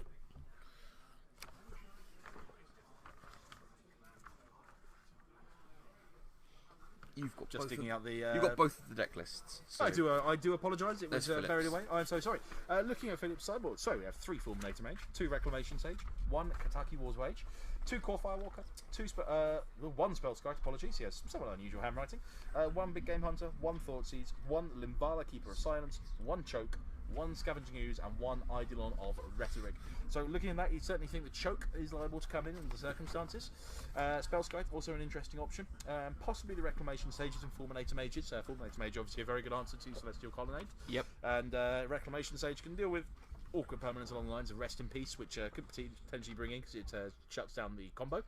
And also Detention Sphere, which he's already seen. So seems like a very reasonable chance that we do see at least one of those Reclamation Sages come in as a Quarter Calling target. And I'd also expect to see the Fulminator Mages and probably the Choke. Although, as we discussed earlier, things like Choke and Boil aren't quite as effective in these matchups as you might think, because the blue-white controllers actually only plays a handful of islands. So, yeah, we'll see how that goes. But so we have, out of the blue-white control sideboard, we have 1 Ghost Quarter, 1 Disdainful Stroke, 1 Dispel, 1 Negate, 1 Shadow of Doubt, 2 Stony Silence, 2 Disenchant, 2 Baneslayer Angel, 1 Rest in Peace, 1 Relic of Progenitus, and 2 Timely Reinforcements. Cards I like coming in here are the Disdainful Stroke, the Dispel, the Negate. Yep, agree. The Rest in Peace. Yep. And I quite like the Baneslayer Angels here. It's an interesting option. Certainly allows him to put sort of a more aggressive slant in the way he plays the game. It really just depends on how he wants the matchup to work out. We saw him play relatively aggressively there, so getting in with those soldier tokens in a almost sort of suicide attacking with 1/1 soldier tokens into his board just to get a couple of bits of extra damage in. So it's very possible he wants to take a more proactive approach like that. I got a little bit of a glance at the cards coming into his sideboard there. I didn't see the Baneslayer. I believe I saw the Rest in Peace and some of the counter spells. No, I'm not sure if he will bring them in, but I quite like it in this matchup. Yeah, just because it's a very reasonable plan B. The Abzan Company list probably isn't bringing in any removal against you, and probably doesn't. It's probably actually taking out their removal. Yep. And the Fiend Hunter doesn't always get the restoration. Doesn't always No, I mean, there's a very real chance. He didn't even see Restoration Angel in that game, if I recall correctly, so there's every chance that Philip just thinks he's on a full-on Draw-Go control list. So Exactly. There's a very reasonable chance he has no interest in those. I mean, there are no Fiend Hunters Resto whatsoever. Angels anyway, so... Oh, well, indeed. Sorry, I apologize. I'm getting Yeah. confused with the T-Balls deck, which was from the other semi-final, where he sadly was knocked out. So that's what we'll be seeing Burn in the finals as a result of that.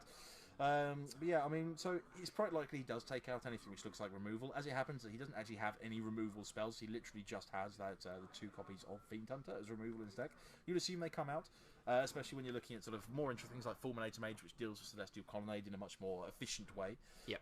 So we'll see how it goes. But yeah, I don't dislike the Baneslayer plan at all. It's just that's one of those ones where it comes down to an extent to your experience of how the matchup plays out. So if you feel that you want to be the aggressor post-sideboard, it's absolutely a reasonable thing to do. If you feel like you want to play it as a draw-go control deck and just take your time, cast Cryptic Command, all negates and dispels, and just nickel and dime them out over time before taking over with an Elspeth or a company, or a Colonnade, then it's a very reasonable thing not to bring it in either. But no, I agree with you in that I do like the idea of it on paper and in print. No, I definitely agree that, in this matchup he probably is wanting to be the control deck, but the Abzan Company deck is very good at grinding out the win. Yep, absolutely. I think, unfortunately, Philip did fetch a couple bad things with the card. I think he made a couple of mistakes. And also the Collected Company missed a couple times. Like, didn't hit anything relevant a couple he times. didn't. His Collected Companies weren't particularly fantastic. It was unfortunate for him that he essentially forgot to sacrifice a couple of things to Viscerous here, so he lost power on the table. I don't think in the end that necessarily would have mattered, but who knows what he would have been able to scry to the top of his library. Yeah. So maybe he would have found things that allowed him to, counteract the way Pablo was playing. Sadly, he didn't get there, so we won't know if that would have been the case. So, but that's why I think the Baneslayer is a lot better because it's a lot faster clock. Mm-hmm. It's like 5 a turn. I'm gaining 5 back. Yep. Very hard for you to deal with. Yep. Outclasses every flyer that he has. Yep. He only has 1 flyer, and it's Bird of Paradise. Makes a lot of sense. Well, we'll see if he does. We might find out if he went for that plan. It's only one of, so obviously he may well bring it in and never draw it. But we will it's see. a 2 of actually. A 2 of is it? Yeah. 2 Do apologise. Baneslayer 2 is. Baneslayer Angels. Sorry about that. I thought it was just a 1 of in his sideboard. No. Good old Baneslayer.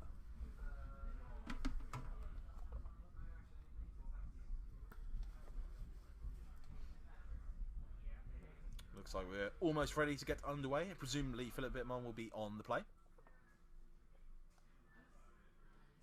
See if he can bring it to a game 3, or if we're just going to be going straight to the finals.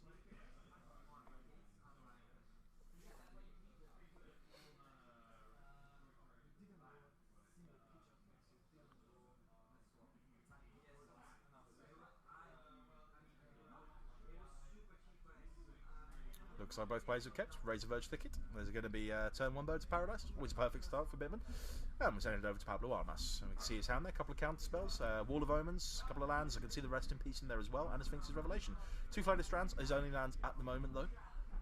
But I believe he has a Remand in there, so hopefully for him he'll be able to cycle into some action sooner rather than later as we send the turn back to Philip Bittman.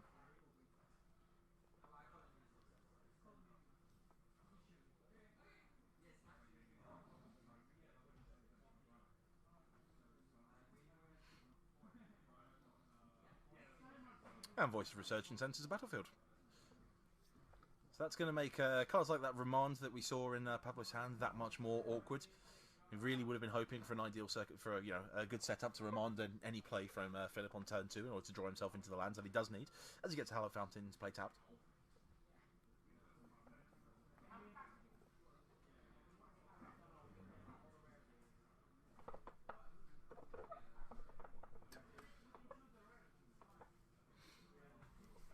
Back to Pablo. He's got a Wall of Omens in his hand though, so he can still cycle through.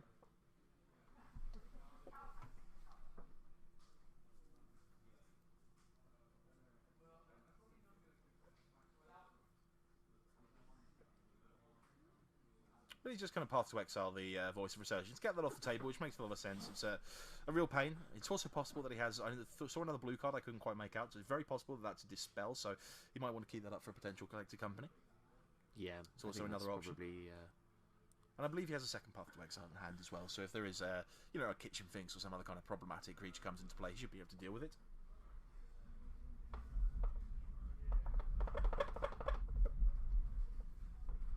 My co-commentator is furiously pumping his fists. Well, we're looking at a semi-final of Magic over here. England are in the semi-finals of the World Cricket 2020 competition, so I'm an extremely happy commentator over here, whatever happens in this Magic. So I'm just having a quick moment to celebrate and pump my fists a little bit, because obviously I'm extremely happy about that. But back to the Magic. Much as I would like to talk about the heroics of Ben Stokes' final over in the under the circumstances, should probably talk about Magic instead. Probably. Indeed. So we're going to see 4 mana. I think there was a collected company. I'm not really sure what happened there. Sorry, I was busy pumping my fists, and mana got tapped. It was put into play tapped. One was the land that was put into play tapped from the path, and the other one was from the fetch. Oh, of course, yes. Sorry, it was getting the path to exile. Apologies. I just take a moment out there. I know that's not perhaps the most professional moment of commentating you're going to get today, but what can I say? I had to celebrate England's momentous passage to the semi-finals of the World 2020, as we see an offended Kindred Spirit into play, and a passing of the turn. Pablo's probably going to fetch up another Hallow Fountain. Apparently England only won by 10 runs, so... I don't care if we won by 10 or 100, it is a massive victory over Sri Lanka, and England are indeed into the semi-finals, and I'm thrilled to bits, quite frankly. Excellent. Yeah, guys, we do apologise, by the way, for the glare on the cards. We were moving the cameras around a little bit to give you a bit more of a view of the playing area. Make sure we got a bit more room. Unfortunately, we know we had some glare today as a bit of an issue, but we've been trying our best to sort of mitigate that over the course of the day, and certainly next time rounds, I'm sure we'll have things slightly better set up for that. And whoever's saying cricket isn't a real game, I'm just be glad you aren't saying that to my face, bro. That is true, though. It is definitely just a bunch of made-up words. I'm not even going to argue with that. Cricket makes no sense. But cricket fans don't care. Pablo, I think, here has missed his 3rd land drop, by the way. So he's got a couple of options. He can either hold up a Remand or just drop a Wall of Omens and try and cycle it. I think he's gone with the former option.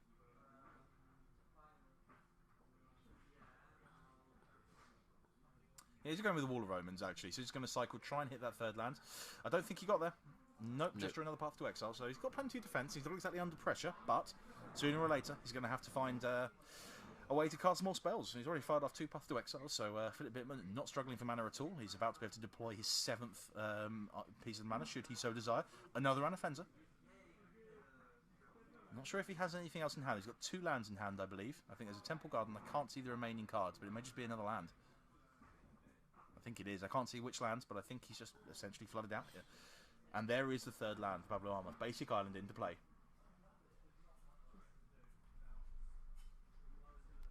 I think Pablo here should have probably played the Rest in Peace on his turn. Well, I think he wants to hold up Remand because he's desperate to keep cycling, and the Rest in Peace right at this moment doesn't do a huge amount. He's also got Snapcaster Mage in hand. He doesn't particularly want to do anything to hurt that when he can absolutely just Snapcaster Path to Exile the Anafenza. So I think he wants to be able to do that first, or Remand, and then on his own turn, possibly when he has a 4th land, if he still has the Remand in hand, that point is probably when he wants to activate the... sorry, not activate, but play out the Rest in Peace.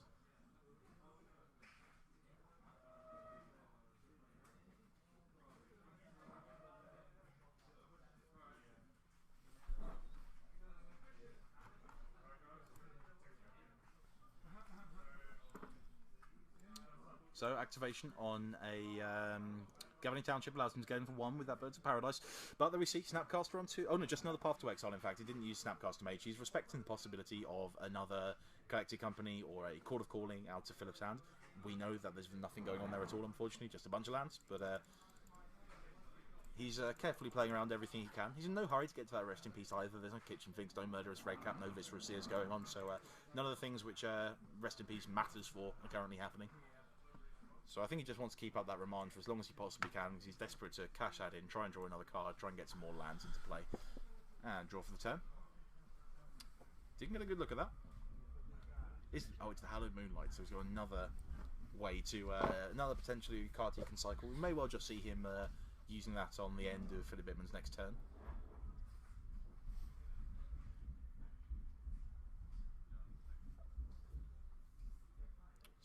See if Philip Bittman can find anything to do.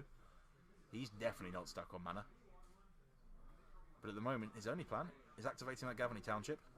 He has drawn a Kitchen Finks for the turn.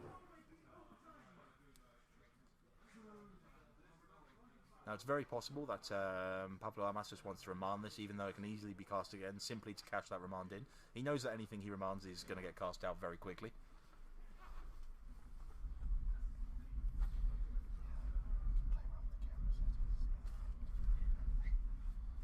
He's arranging his mana. He's got plenty of it. Rather more than he'd like, quite, in all honesty.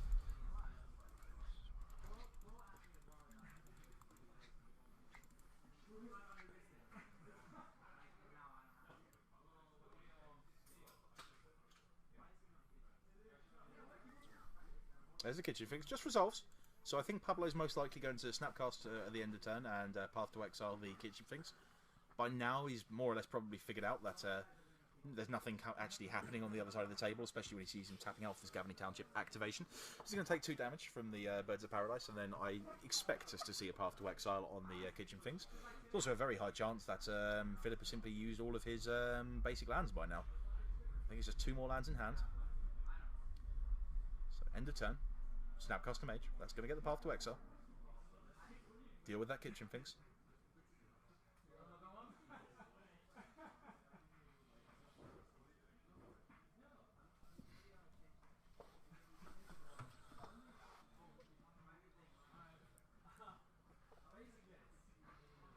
Philip Bittman just checking if he does have another basic land. One more by the look of it. Another basic forest. He is definitely not short on mana. No. Unfortunately for Pablo, things are a little bit different at his side. He's been able to deal with everything so far. You see his hands. We've got Hallowed Moonlight, Sphinx's Revelation, Rest in Peace, Remand. Plenty of answers, not that much mana, and as yet, no real way to win the game. Now, Snapcaster Mage has got a hell of a lot of work ahead of it if it wants to deal 21 points of damage all by itself. Cryptic Command the draw. Still no land for Pablo Armas. Probably just going to get him for 2 here with the Snapcaster Mage. We're getting to a point now where he really just needs to remand just about anything. He's probably really hoping his opponent simply fires off a main phase Collected Company. Not very likely under the circumstances. But we're at the point now where you just remand anything. If your opponent plays a Birds of Paradise, you just remand it. Draws another land. 3 lands in hand. This really isn't going too well. Guys, just to let you know, if the reason the volume may seem to have dipped is that from where we are, if we talk too loudly, we could potentially be overheard by the players in the middle of the game, so we have to keep our voices relatively low, which is no mean feat if you're me. But so apologies if it's a little bit quiet at home.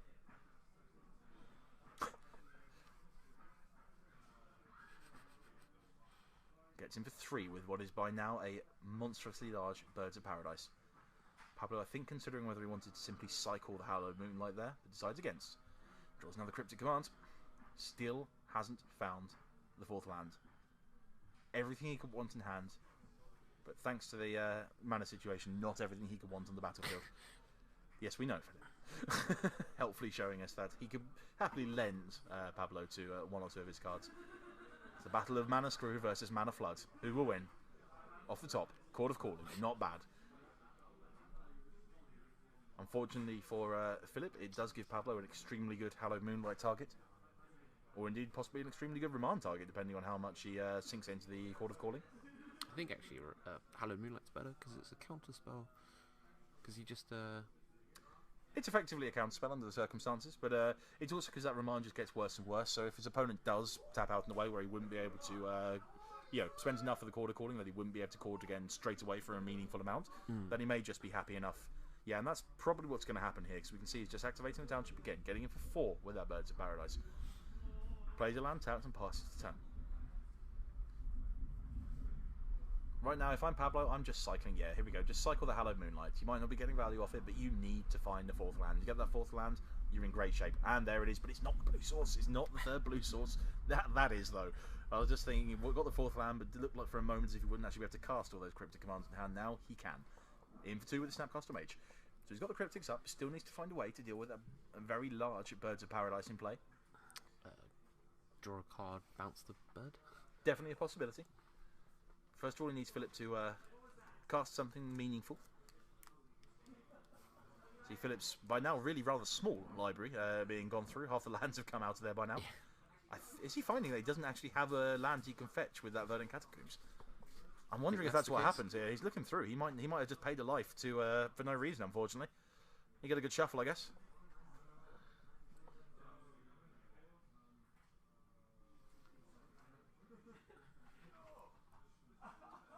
No, nothing at all, I'm afraid. Sorry, Philip. You've got all of your fetchable lands. Every single one out of that Verdant Catacombs. On the plus side, you're unlikely to draw any more lands. That is true. Cue Gavany Township off the top. Actually, mean, Governor Township wouldn't be yeah, too bad. exactly. I don't think you would mind that at all. Razor Verge Thickety would be a little sad about. I do see there's a couple left of those in his deck. Another fetch he would be very unhappy about.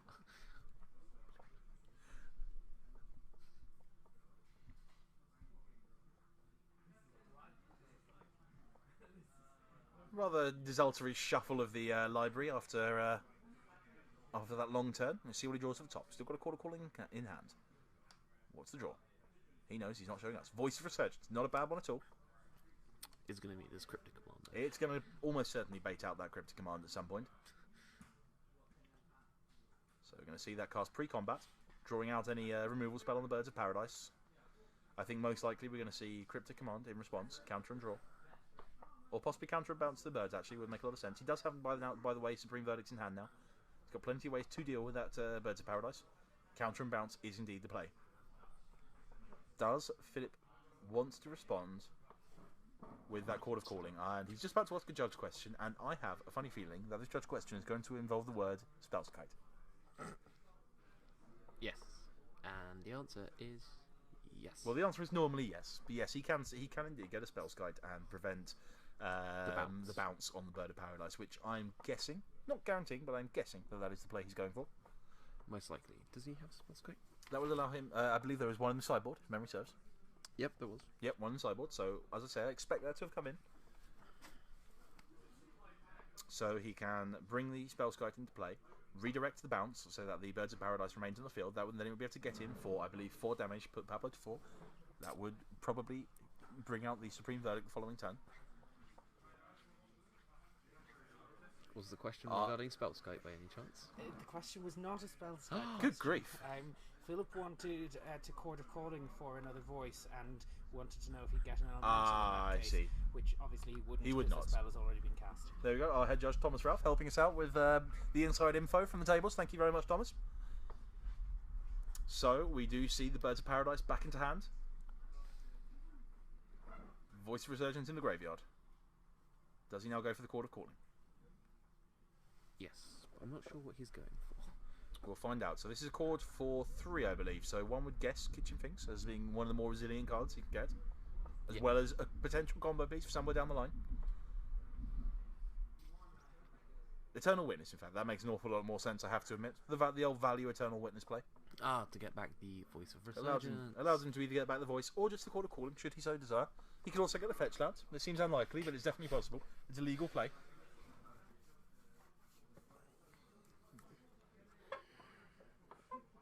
I think Philip realising that the main way he's going to win this game is just by... He needs to get some beat down on, and with the Governing Township in play, the more creatures you have in play, the better. So he gets to replay the Voice of Resurgence, replay the Birds of Paradise, and then get it all Supreme Verdicted away. Although that does still leave him with a voice token, it leaves him with a 1/1 token. He has no cards left in hand now, Philip Bidman. Pablo Armas has plenty. I think if I'm Pablo, I'm just playing the... I'm attack with the Snapcaster Mage, Supreme Verdict. I don't think you do. I think you're playing the Rest in Peace and pass it. Playing also perfectly reasonable. Rest in Peace, land, go, and you have Remand. Yep. For just remanding things, and then. Well, the Voice of Resurgence means that every remand is relatively low value from here on in. It's the only difficulty, because sooner or later those tokens do get a little bit out of control. This is true. But you've got the Supreme Verdict to deal with that later on, but I have to admit, while he was just tapped out, no cards in hand, I could not resist just taking the Supreme Verdict, getting the board clear. Your opponent has a 1/1 token in play. Okay, it becomes a 2/2 with the Governing Township. And you're under really relatively minimal pressure. Oh, another Voice of Resurgence. That's a really good draw, actually, for Philip Bidman. That's a great draw. And I mean, now, look how strong this Supreme Verdict's going to be. It's going to be extremely bad, because it leaves him dead on board to any creature off the top. Would you like to bet? Well, if we've got the point at the moment, that comes down. Yeah. That leaves 2 tokens behind. Have you read Rest in Peace? Is it not just when the creature... When a creature dies. Creature doesn't die. Ah, okay. No, fair point. I will give you credit for that. That was my misremembering what Voice of Resurgence actually said. It's okay, Matt. Fair play to you. I thought it was when it left the battlefield. In my head, it was simply when it left the battlefield, in which case... It was there we go. I love it. The free attack for 2. Philip Bidman's not biting, but we've got to give it a go. That should be exiled, by the way. Yeah, we just spotted that. And I think we're now going to see that verdict. But I love it. I absolutely love the attack. Supreme Verdict. with Remand in play as well. Not that Remand is the most powerful counter spell at the moment, given the sheer volume of mana that Philip Bidman has. That's going to clean the board. And as kindly pointed out by my colleague Shea, that will indeed leave the board permanently clear. Yes, it will not leave any tokens behind. Apologies for my misinformation there, as I forgot the exact text on Voice of Resurgence. I thought he was going to be leaving himself dead on board to any creature off the top because of those 2 Voice of Resurgence tokens, but of course that is not the case. I think they're just confirming that with the judges now. That Rest in Peace will mean they are exiled. Now that is the permanent end of those Voice of Resurgences. And now Wall of Omens. Oh, I mean, imagine how good that would be if it was when it leaves the battlefield. Exactly. That that's what I had in my head for some reason. Restoration Angel Off the plus top. Voice of Resurgence would be Philip the Bidman has best got to deck fight in the through world. an incredible amount of hate now. Pablo Armas has Cryptic Command, Tectonic Edge, Sphinx's Revelation, and a Remand in hand, now a Basic Island. So we're now going to get to fire up for a huge Sphinx's Revelation. Yep, it's going to be able to Sphinx's Rev for 4. For 4. If he wishes. Has a Tectonic Edge to deal with the Gavany Township as well, so that's not going to be a problem anytime soon. Or he can just start rumbling in with that Celestial Colonnade if he wants. Yeah, I think he's just Looks getting like it, yeah. Just getting. He's just getting in there. I like this. I think Getting he's aggressive. just, Well, his opponent's out of resources, no cards in the hand. Why not? Absolutely go for it. Start beating down. Philip Bidman down to 8. 2 more hits on that Colonnade. He had 1 card in hand apparently, but I believe that is a land. Draws for the turn. What has he drawn? Looks like a spell, but I haven't got a decent look at it.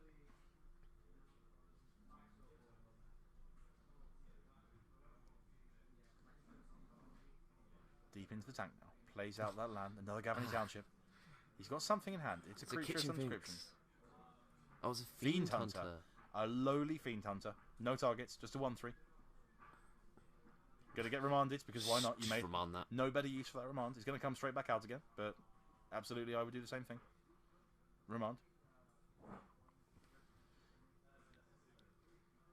Activate the township if you want straight away to make that a 2/4. It's still not going to be enough to deal with that Celestial Colonnade. He needs to find it. He's got 1 top deck to find an answer to Celestial Colonnade.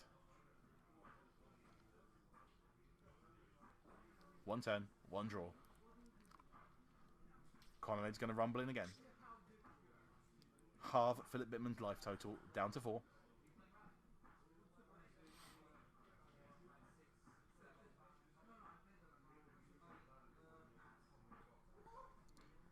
Having a little bit of look at the counting the mana. There's lots, Philip. Pablo. The answer is lots. 12 lands in play for Philip Bidman. You can't say he hasn't flooded. 3 of them were from Path to Exile. In fact, possibly 4 of them, I believe, actually were from Path to Exile. 4, yeah. So 3 cards, 1 snap costed back. I think all of his basics. I think they might have. I'm not sure if they recorded the life totals correctly at this point, by the way, because Philip Bidman's just adjusted. No, he's just adjusted back to 4. So I think it was just a bit of a misclick on the life pad that the players have got next to the table. 1 turn. Philip Bidman, what's on the top of your library? Does it deal with the Celestial Colonnade? Did he bought those Fulminator Mages in? I don't even know.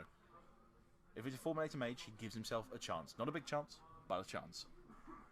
Keeps himself in the game.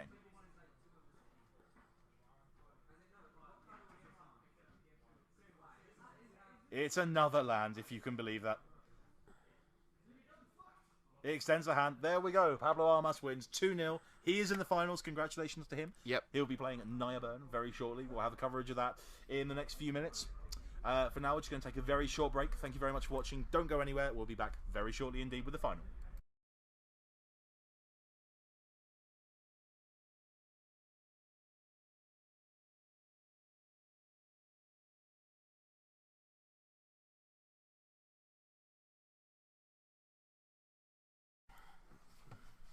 Hello ladies and gentlemen, welcome back to the booth here at Dark Sphere. We've got the finals coming up live of the Purple Day GPT here in London.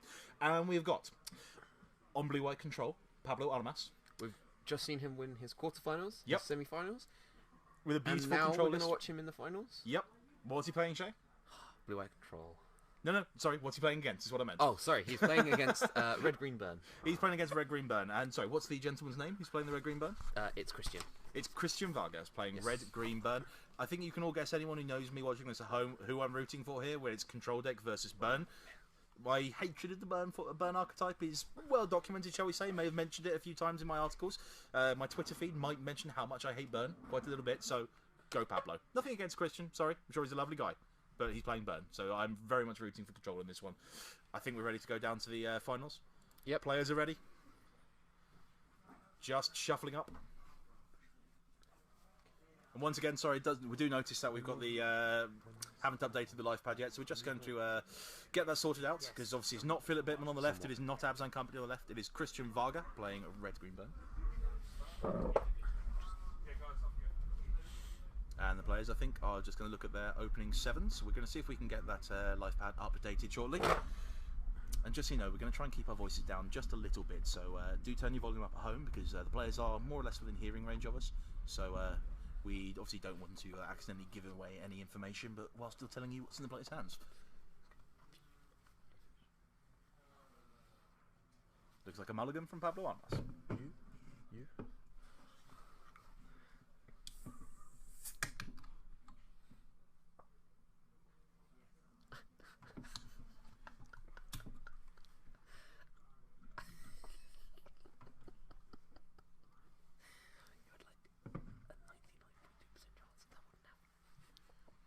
Looks like Christian has kept his 7. Again, sorry about the not updated names and life totals just yet. We'll hopefully get that for you soon.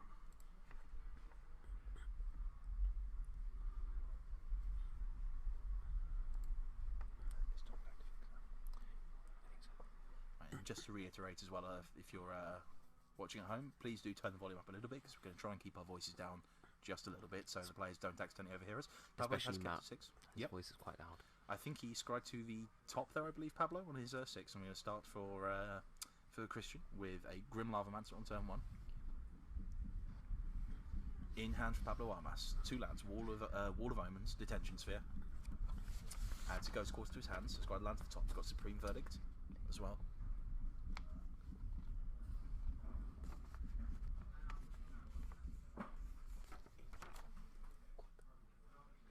Philip down to 17 to get that Grim Lavamancer into play. Glacial Fortress tapped was the opener for Pablo.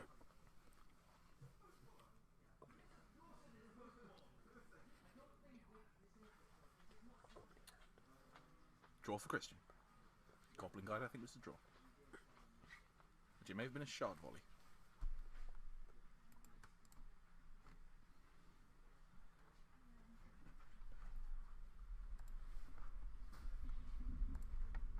There we go, should have the proper names and life totals updated now. Tarka's Command, getting 3 damage, turning his Grim Lavamancer into a 2-2, so he can get another couple of points there. And yes, apologies, it was in fact a Sharp Volley that he drew for the turn, not the Goblin Guide. Ghost Quarter again, the draw. Wall of Omens coming out for Pablo. That's going to deal with that Grim Lavamancer's nascent attacks, but obviously we're at a point now where he can start activating that Lavamancer for 2 damage. Basic Mountain off the top. He's got 2 Skullcracks or 3 Skullcracks. I think it's 2 Boros Charm and a Skullcrack, possibly. And no Boros Charm. Oh, no Boros Charm, because of course he's not playing white. Can't get a clear view of those last 2 cards. There's definitely 2 Skullcrack. Grim Lavamancer is going to be able to ping for 2 a turn, most likely. I think he might actually just be 3 Skullcrack and a Sharp Volley in hand. I mean, that's still 12 damage. Which is, there's a lot of damage. Skullcrack, there we go. Yeah. Almost down to 12. Soon to be 10 from that Grim Lavamancer activation. Yeah. He does have answers to the Lavamancer though, so we may well see that Detention Sphere coming out now. There's also a Spreading Seas in hand, so we could cut him off Green Banner if he wants. We know that wouldn't be super effective at this point in time. It's also possible if he goes for Spreading Seas that Christian can respond. That's what he's going to go with the Shard Volley, sacrificing the land to deny Pablo the card draw that he wants. That's what he's going to go with, Spreading Seas, presumably on the Stomping Grounds. And are we going to see the Shard Volley in response? Nope. Nope, just going to activate the Grim Lavamancer. So he's going to allow Pablo to draw a card. Which just allows him to use his mana that little bit more efficiently, so he may not care that much about the card drawn. Snapcaster Mage was the draw. Exiles a couple of cards to Grim Lavamancer. Pablo, we think, is in fact down to 10, but they haven't updated the life pads.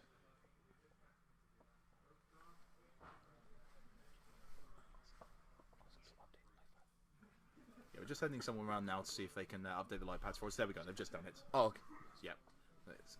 Have now got around to updating that, so as you can see, Pablo down to 10. Ghost Quarter at the top. Ghost Quarter in play by Pablo. I think another basic mount to the draw for Christian Varga. How does he want to sequence the rest of his turns? I believe he has a sufficient number of amount of burn in hand. There is no counter spell in Pablo's hand at the moment. How does he want to sequence things? That's the question. I think he can actually. Oh no, he can't kill Christian this No, turn. he can only get him down to But 2 he can this get him. turn. He can get him to 1. He drew lightning bolt. Ah, okay.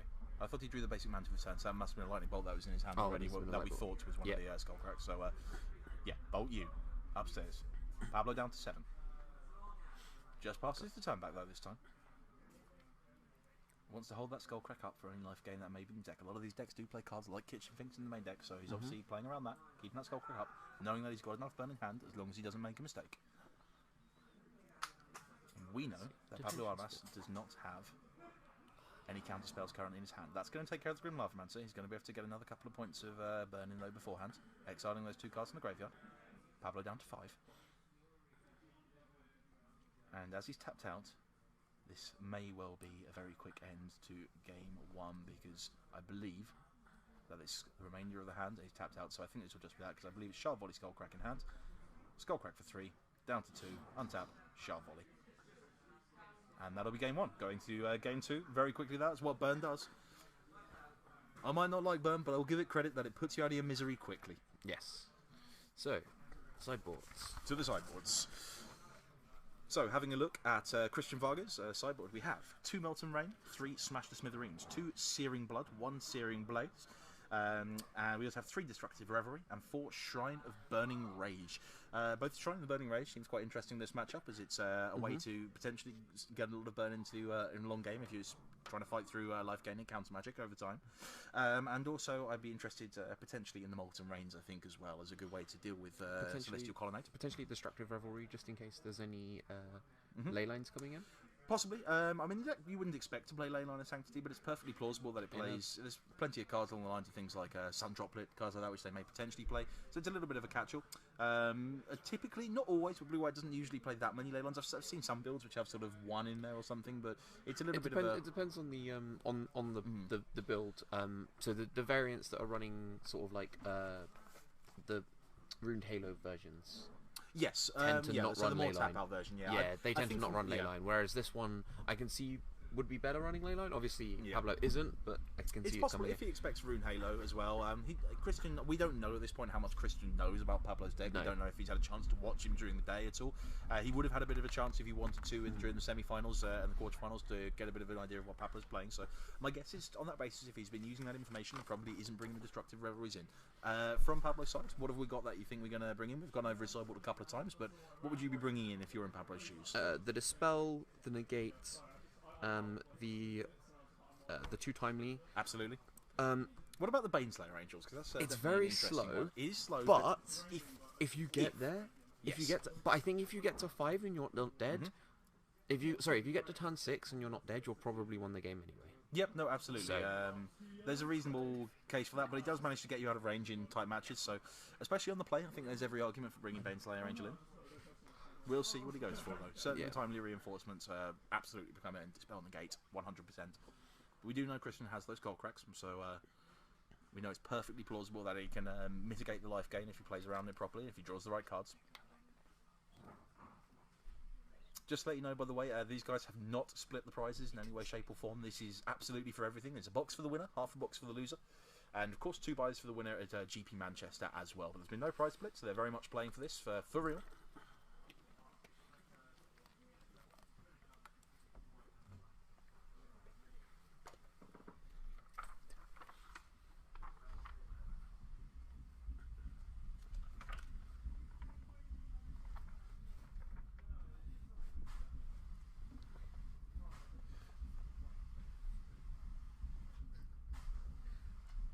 Just waiting for shuffling to wrap up and get game 2 underway. See if Pablo can keep himself out of burn range. Didn't draw the cards he really needed. He was on a mulligan to 6 in that game, but I think looking at the way the decks are built, things are a little bit tricky for him game 1. He doesn't really have the cards he necessarily wants against burn game 1. He's not prepared for that particular matchup so much in the first game. Gets a little bit better after sideboard, so we'll have to see what he can do.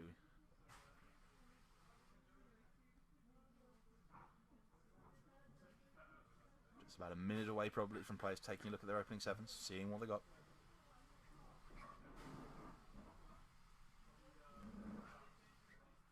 And once again, just a reminder at home, once the play starts up again, we are going to be keeping our voices down a little bit just so we don't give away any information to the players because they're not that far away from us. So do turn your volumes up. We'll try and keep ourselves close to the microphone so we can keep you informed of what's going on, but get the volume up so you can hear better. Looks like a mulligan again for Pablo, down to 6 again. Pablo had 0 lands in his hand. Yeah, it was a very quick mulligan. Wasn't happy at all with what he saw. Christian still thinking by the look of it. I think he's kept. Yep, I think that's a keep. So Pablo on a double mulligan to 6 and see what he can find this time. See if he can find a 6 card hand he's happy with.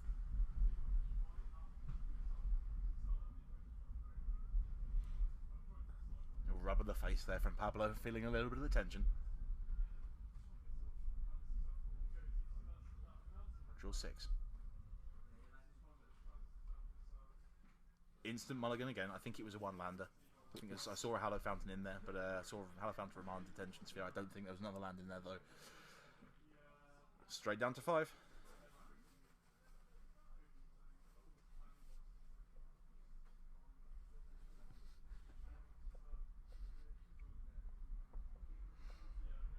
It's going to be a tricky one for Pablo, but can he find a way to win on 5 cards? If he draws the right cards, totally possible. A couple of timely reinforcements. Yeah. You can easily get there. 3 land, 2 timely is probably... You would snap keep that. Yeah. That would be about as good a 5 as you could reasonably ask for. Let's have a look. Well, there's lands, and there's a condemn, and there might in fact be a timely reinforcement on the left-hand side. He may actually have 3 lands, timely reinforcements, condemn. Scries to the bottom, but it was a very quick keep. I'm going to lead probably with a Celestial Colonnade and pass the turn. It is a very good 5, it has to be said. Copperline Gorge, Monastery Swiftspear, in for 1. Armor's down to 19. Draw for the turn. Snapcaster Mage. He has got the answer to the Swiftspear. He can follow that up with the timely reinforcements. This game is absolutely not over. If you're going to have a mulligan to 5 against Burn, the mulligan to 5 you want to see looks a hell of a lot like the 5 cards Pablo Armas started with.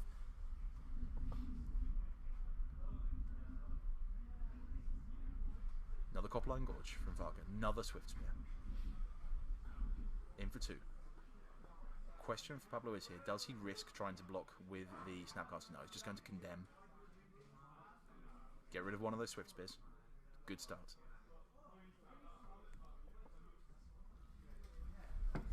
Also gives him more options this coming turn because he can potentially Snapcaster back the condemn next turn if he wishes instead of playing the timely reinforcements. Although I have to say, with only 1 mana up, knowing you can't get Skullcrack this turn, I would have to fire off the timely reinforcements. 100%, yeah. Stabilise the board beautifully, and if you can Snapcaster that back later, that's even better. Yeah. Just passes the turn though. He's going to go and try and condemn that Monastery Swiftspear. I think that's the play. Lightning Bolt off the top for Varga.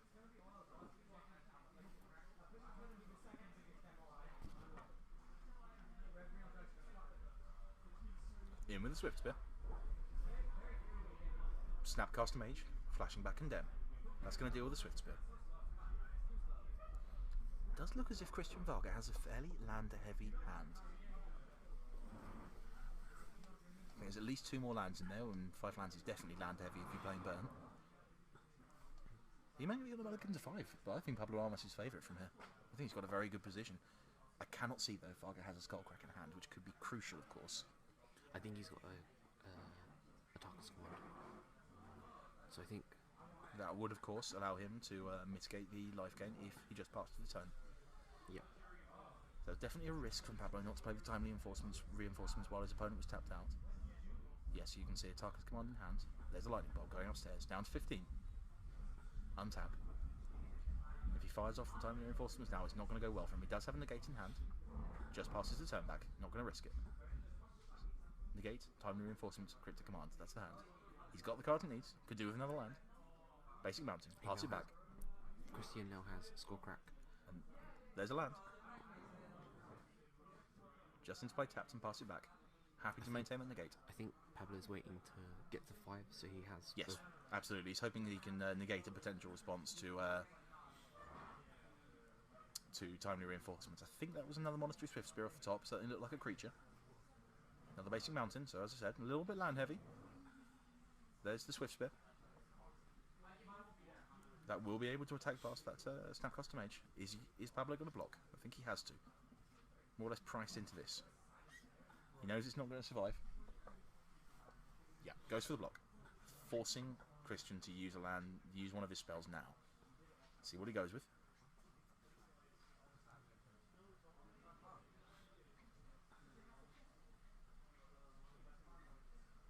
Looks like it's going to be the Skullcrack. There we go. 3 to you. Trigger prowess. That's going to get the negate out of Pablo's hand. Given up on protecting his timely reinforcements by the look of it, just wants to prevent himself from taking any more damage if he possibly can. Gideon Jura, that's not what he needed, but he can hold up Cryptic Command. I think that was another land off the top for Christian Varga. He is not drawing especially well. He is pretty land heavy right now. I think it was Stomping Grounds that he drew. Arid Mazer, in fact, apologies. In for 1 with the Swift Spear though, passes the turn back. Pablo just deciding if he wants to make some use of that Cryptic Command. If he wants to just bounce that Swift Spear, draw a card, just cycle it, try and find something, decides against. I think you don't. I think you draws a land for the turn, place your fortress. Oof, and now this game is... Gideon into play. Destroy your Swift Spear. One would have thought. No, I think force the attack on the Swift Spear. Well, that does admittedly tick it up a little bit further out of burn range. Forces Christian Varga, if he wants to get rid of the Gideon, to spend mana on his own turn. So, yep, for a reasonable line. I think you want the creature in play for when you do eventually get your timely reinforcements. That's actually a very good point as well.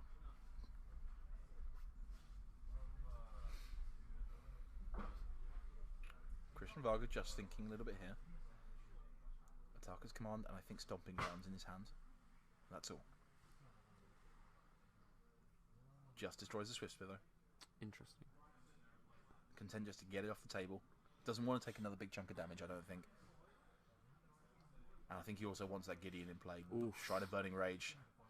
That's a good one. It's not quick though. It's going to take a little while to get there. That's true. There is, and he does need to draw some spells. I mean, 7 lands is too many if you're playing Burn. He kept a relatively land-heavy hand. He's drawn too many more lands as far from his point of view.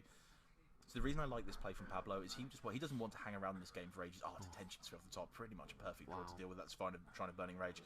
He just wants to be able to finish this turn. That becomes a 6/6.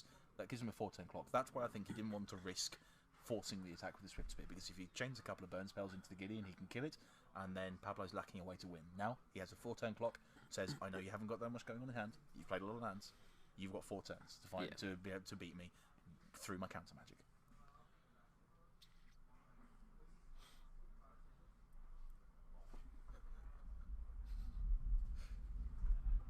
Detention Sphere to get rid of the Throne of Burning Rage. Decides he doesn't want to have to deal with that. And I think this is totally reasonable, because there is absolutely no reason to let him crack it for any amount of damage. You know, I mean, we know by this point that at best he has 1 situational burn spell in hand. He doesn't mind taking 1. Even if his opponent top decks another burn spell, throw 2 at your face. I can't counter them. Not a problem, because I'm still a relatively healthy life total, and I'll have Cryptic Command up for the rest. But there's no reason to let him cast a couple of spells, Cryptic Command them, but then let him get a couple of points of damage out of that Shrine of Burning Rage if you wait a turn. So I like this play. Yeah. Good line. I'm going to run on the assumption, by the way, that 3PO1 on the chat is Mr. Theo Andresia, and you still seem to be a little bit upset about the main deck Hallowed Moonlight that Pablo Armas is running, which caused us all an immense amount of entertainment earlier on today in the quarterfinals. We're very sorry, Theo. We're not sorry. 2 cards and a half of Varga. What did he draw? I didn't see.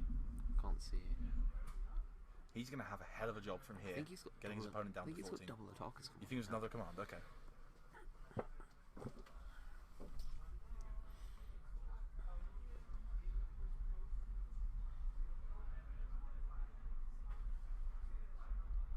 Looks like attackers command number 1, or if it is a different card, we'll find out quickly.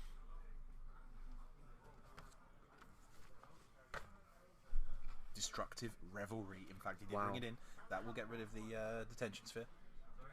sending 2 points of damage at the Gideon. That will allow him to destroy the Gideon.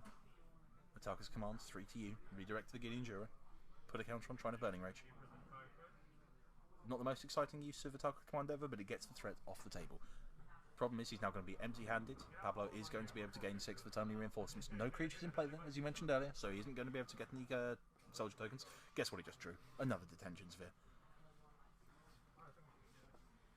I think if I'm Pablo here, I'm just firing off this timely while I can. My opponent's tapped The out. fact that interesting, he's just holding up Cryptic Command. I'm not sure I love that play, if I'm perfectly honest. I think I would have preferred a detention sphere. And the reason I say that is timely reinforcements gain 6 life. That's all it does. You're in no immediate danger of dying, and if there is a possibility later on of managing to get some creatures into play, you should go for it. Going for Cryptic Command, bounce the Shrine of Burning Rage and draw. Difficulty of this is if he sacrifices a Shrine of Burning Rage in response, he does not get to draw a card. This is very true. So I have to be honest with you, I am not in love with this play. Just let's go back to his hand though. So he gets to draw off the Cryptic Command. Yep. Then draw for the 10. Island, Path to Exile. Celestial Colonnade. We're getting in there. It's a 5-turn clock, but if you've got nothing better to do, go for it. Difficulty with this, you are very much telegraphing to your opponent that you have nothing going on in hand. Another land off the top for Christian Varga, not ideal. Shrine of Burning Rage comes back down. I think it's Lightning Bolt, I believe, is the last card in his hand. Yep. Colonnade, get in there.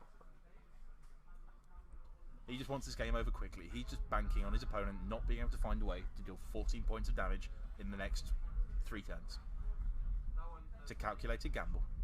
If it looks like it's going wrong, he can, of course, he's got the timely reinforcements to give himself a bit of backup. But if his opponent draws a Skullcrack, then this could get a little bit dicey. But the thing is, Christian's at 9. So that timing actually right now does nothing. This is true. But if all I'm saying, if he does chain a few burn spells together, gives himself one possible out. Got to debate now if he wants the detention sphere. Again, I don't understand not detention sphereing that shrine at that point. Lightning Bolt you. Sharp Volley's the other remaining card.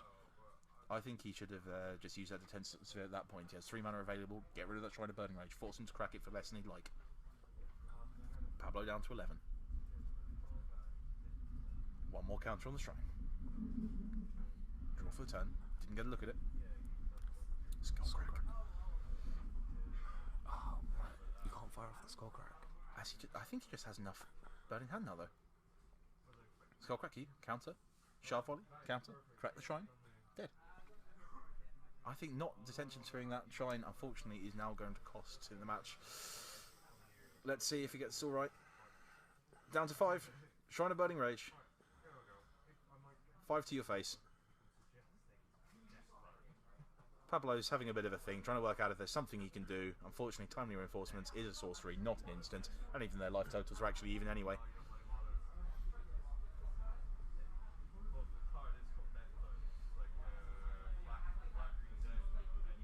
Pablo's having a thing, but that's game over. The hand's extended. Congratulations to Christian Varga, winner of our Purple Day Dark Sphere GPT, all in support of a wonderful charity who are helping out people with suffering from epilepsy and suffering from sudden death due to epilepsy. So that's SUDEP. Do go to facebook.com/SUDEP action, facebook.com/SUDEP action. Do have a look at the cause we've been supporting today. Please do donate generously. Congratulations, though, to Christian Varga. Commiserations to Pablo Armas. A very fine run all the way to final. Played some great Magic today. Just at the end, though, sadly, ran out of steam. Couldn't get past Burn. And that's how it goes sometimes. Sometimes Burn just steamrollers you like that. Yeah, unfortunately, the blue-white control deck didn't really have much to deal with the burn deck. Yeah, I mean, there are things I would have done differently in game 2. I think he was too casual about that Shrine of Burning Rage. Unfortunately, managed to leave himself exactly dead to the shrine. And that's how it goes. I mean, it wasn't a great draw from Christian, but he just got just enough to get there in the end. And it was a close run thing. And, you know, throughout the day, we saw Pablo on camera a couple of times. I thought he played very well at times. But just at the end there, you know, couldn't find a way past all the burn spells. Sadly, the bad guys won. Burn is the winner. But congratulations to Christian Varga. Yep. Okay. Anything else you'd like to add before we head off?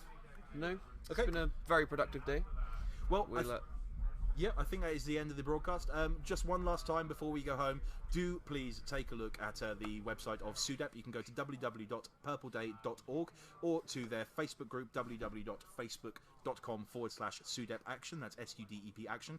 Wonderful charity helping to research sudden death due to epilepsy, helping to support the families of those bereaved, including those, sadly, the many friends and family of Ed Hughes, who sadly we lost a few weeks ago, and in whose memory this tournament has been organised and played.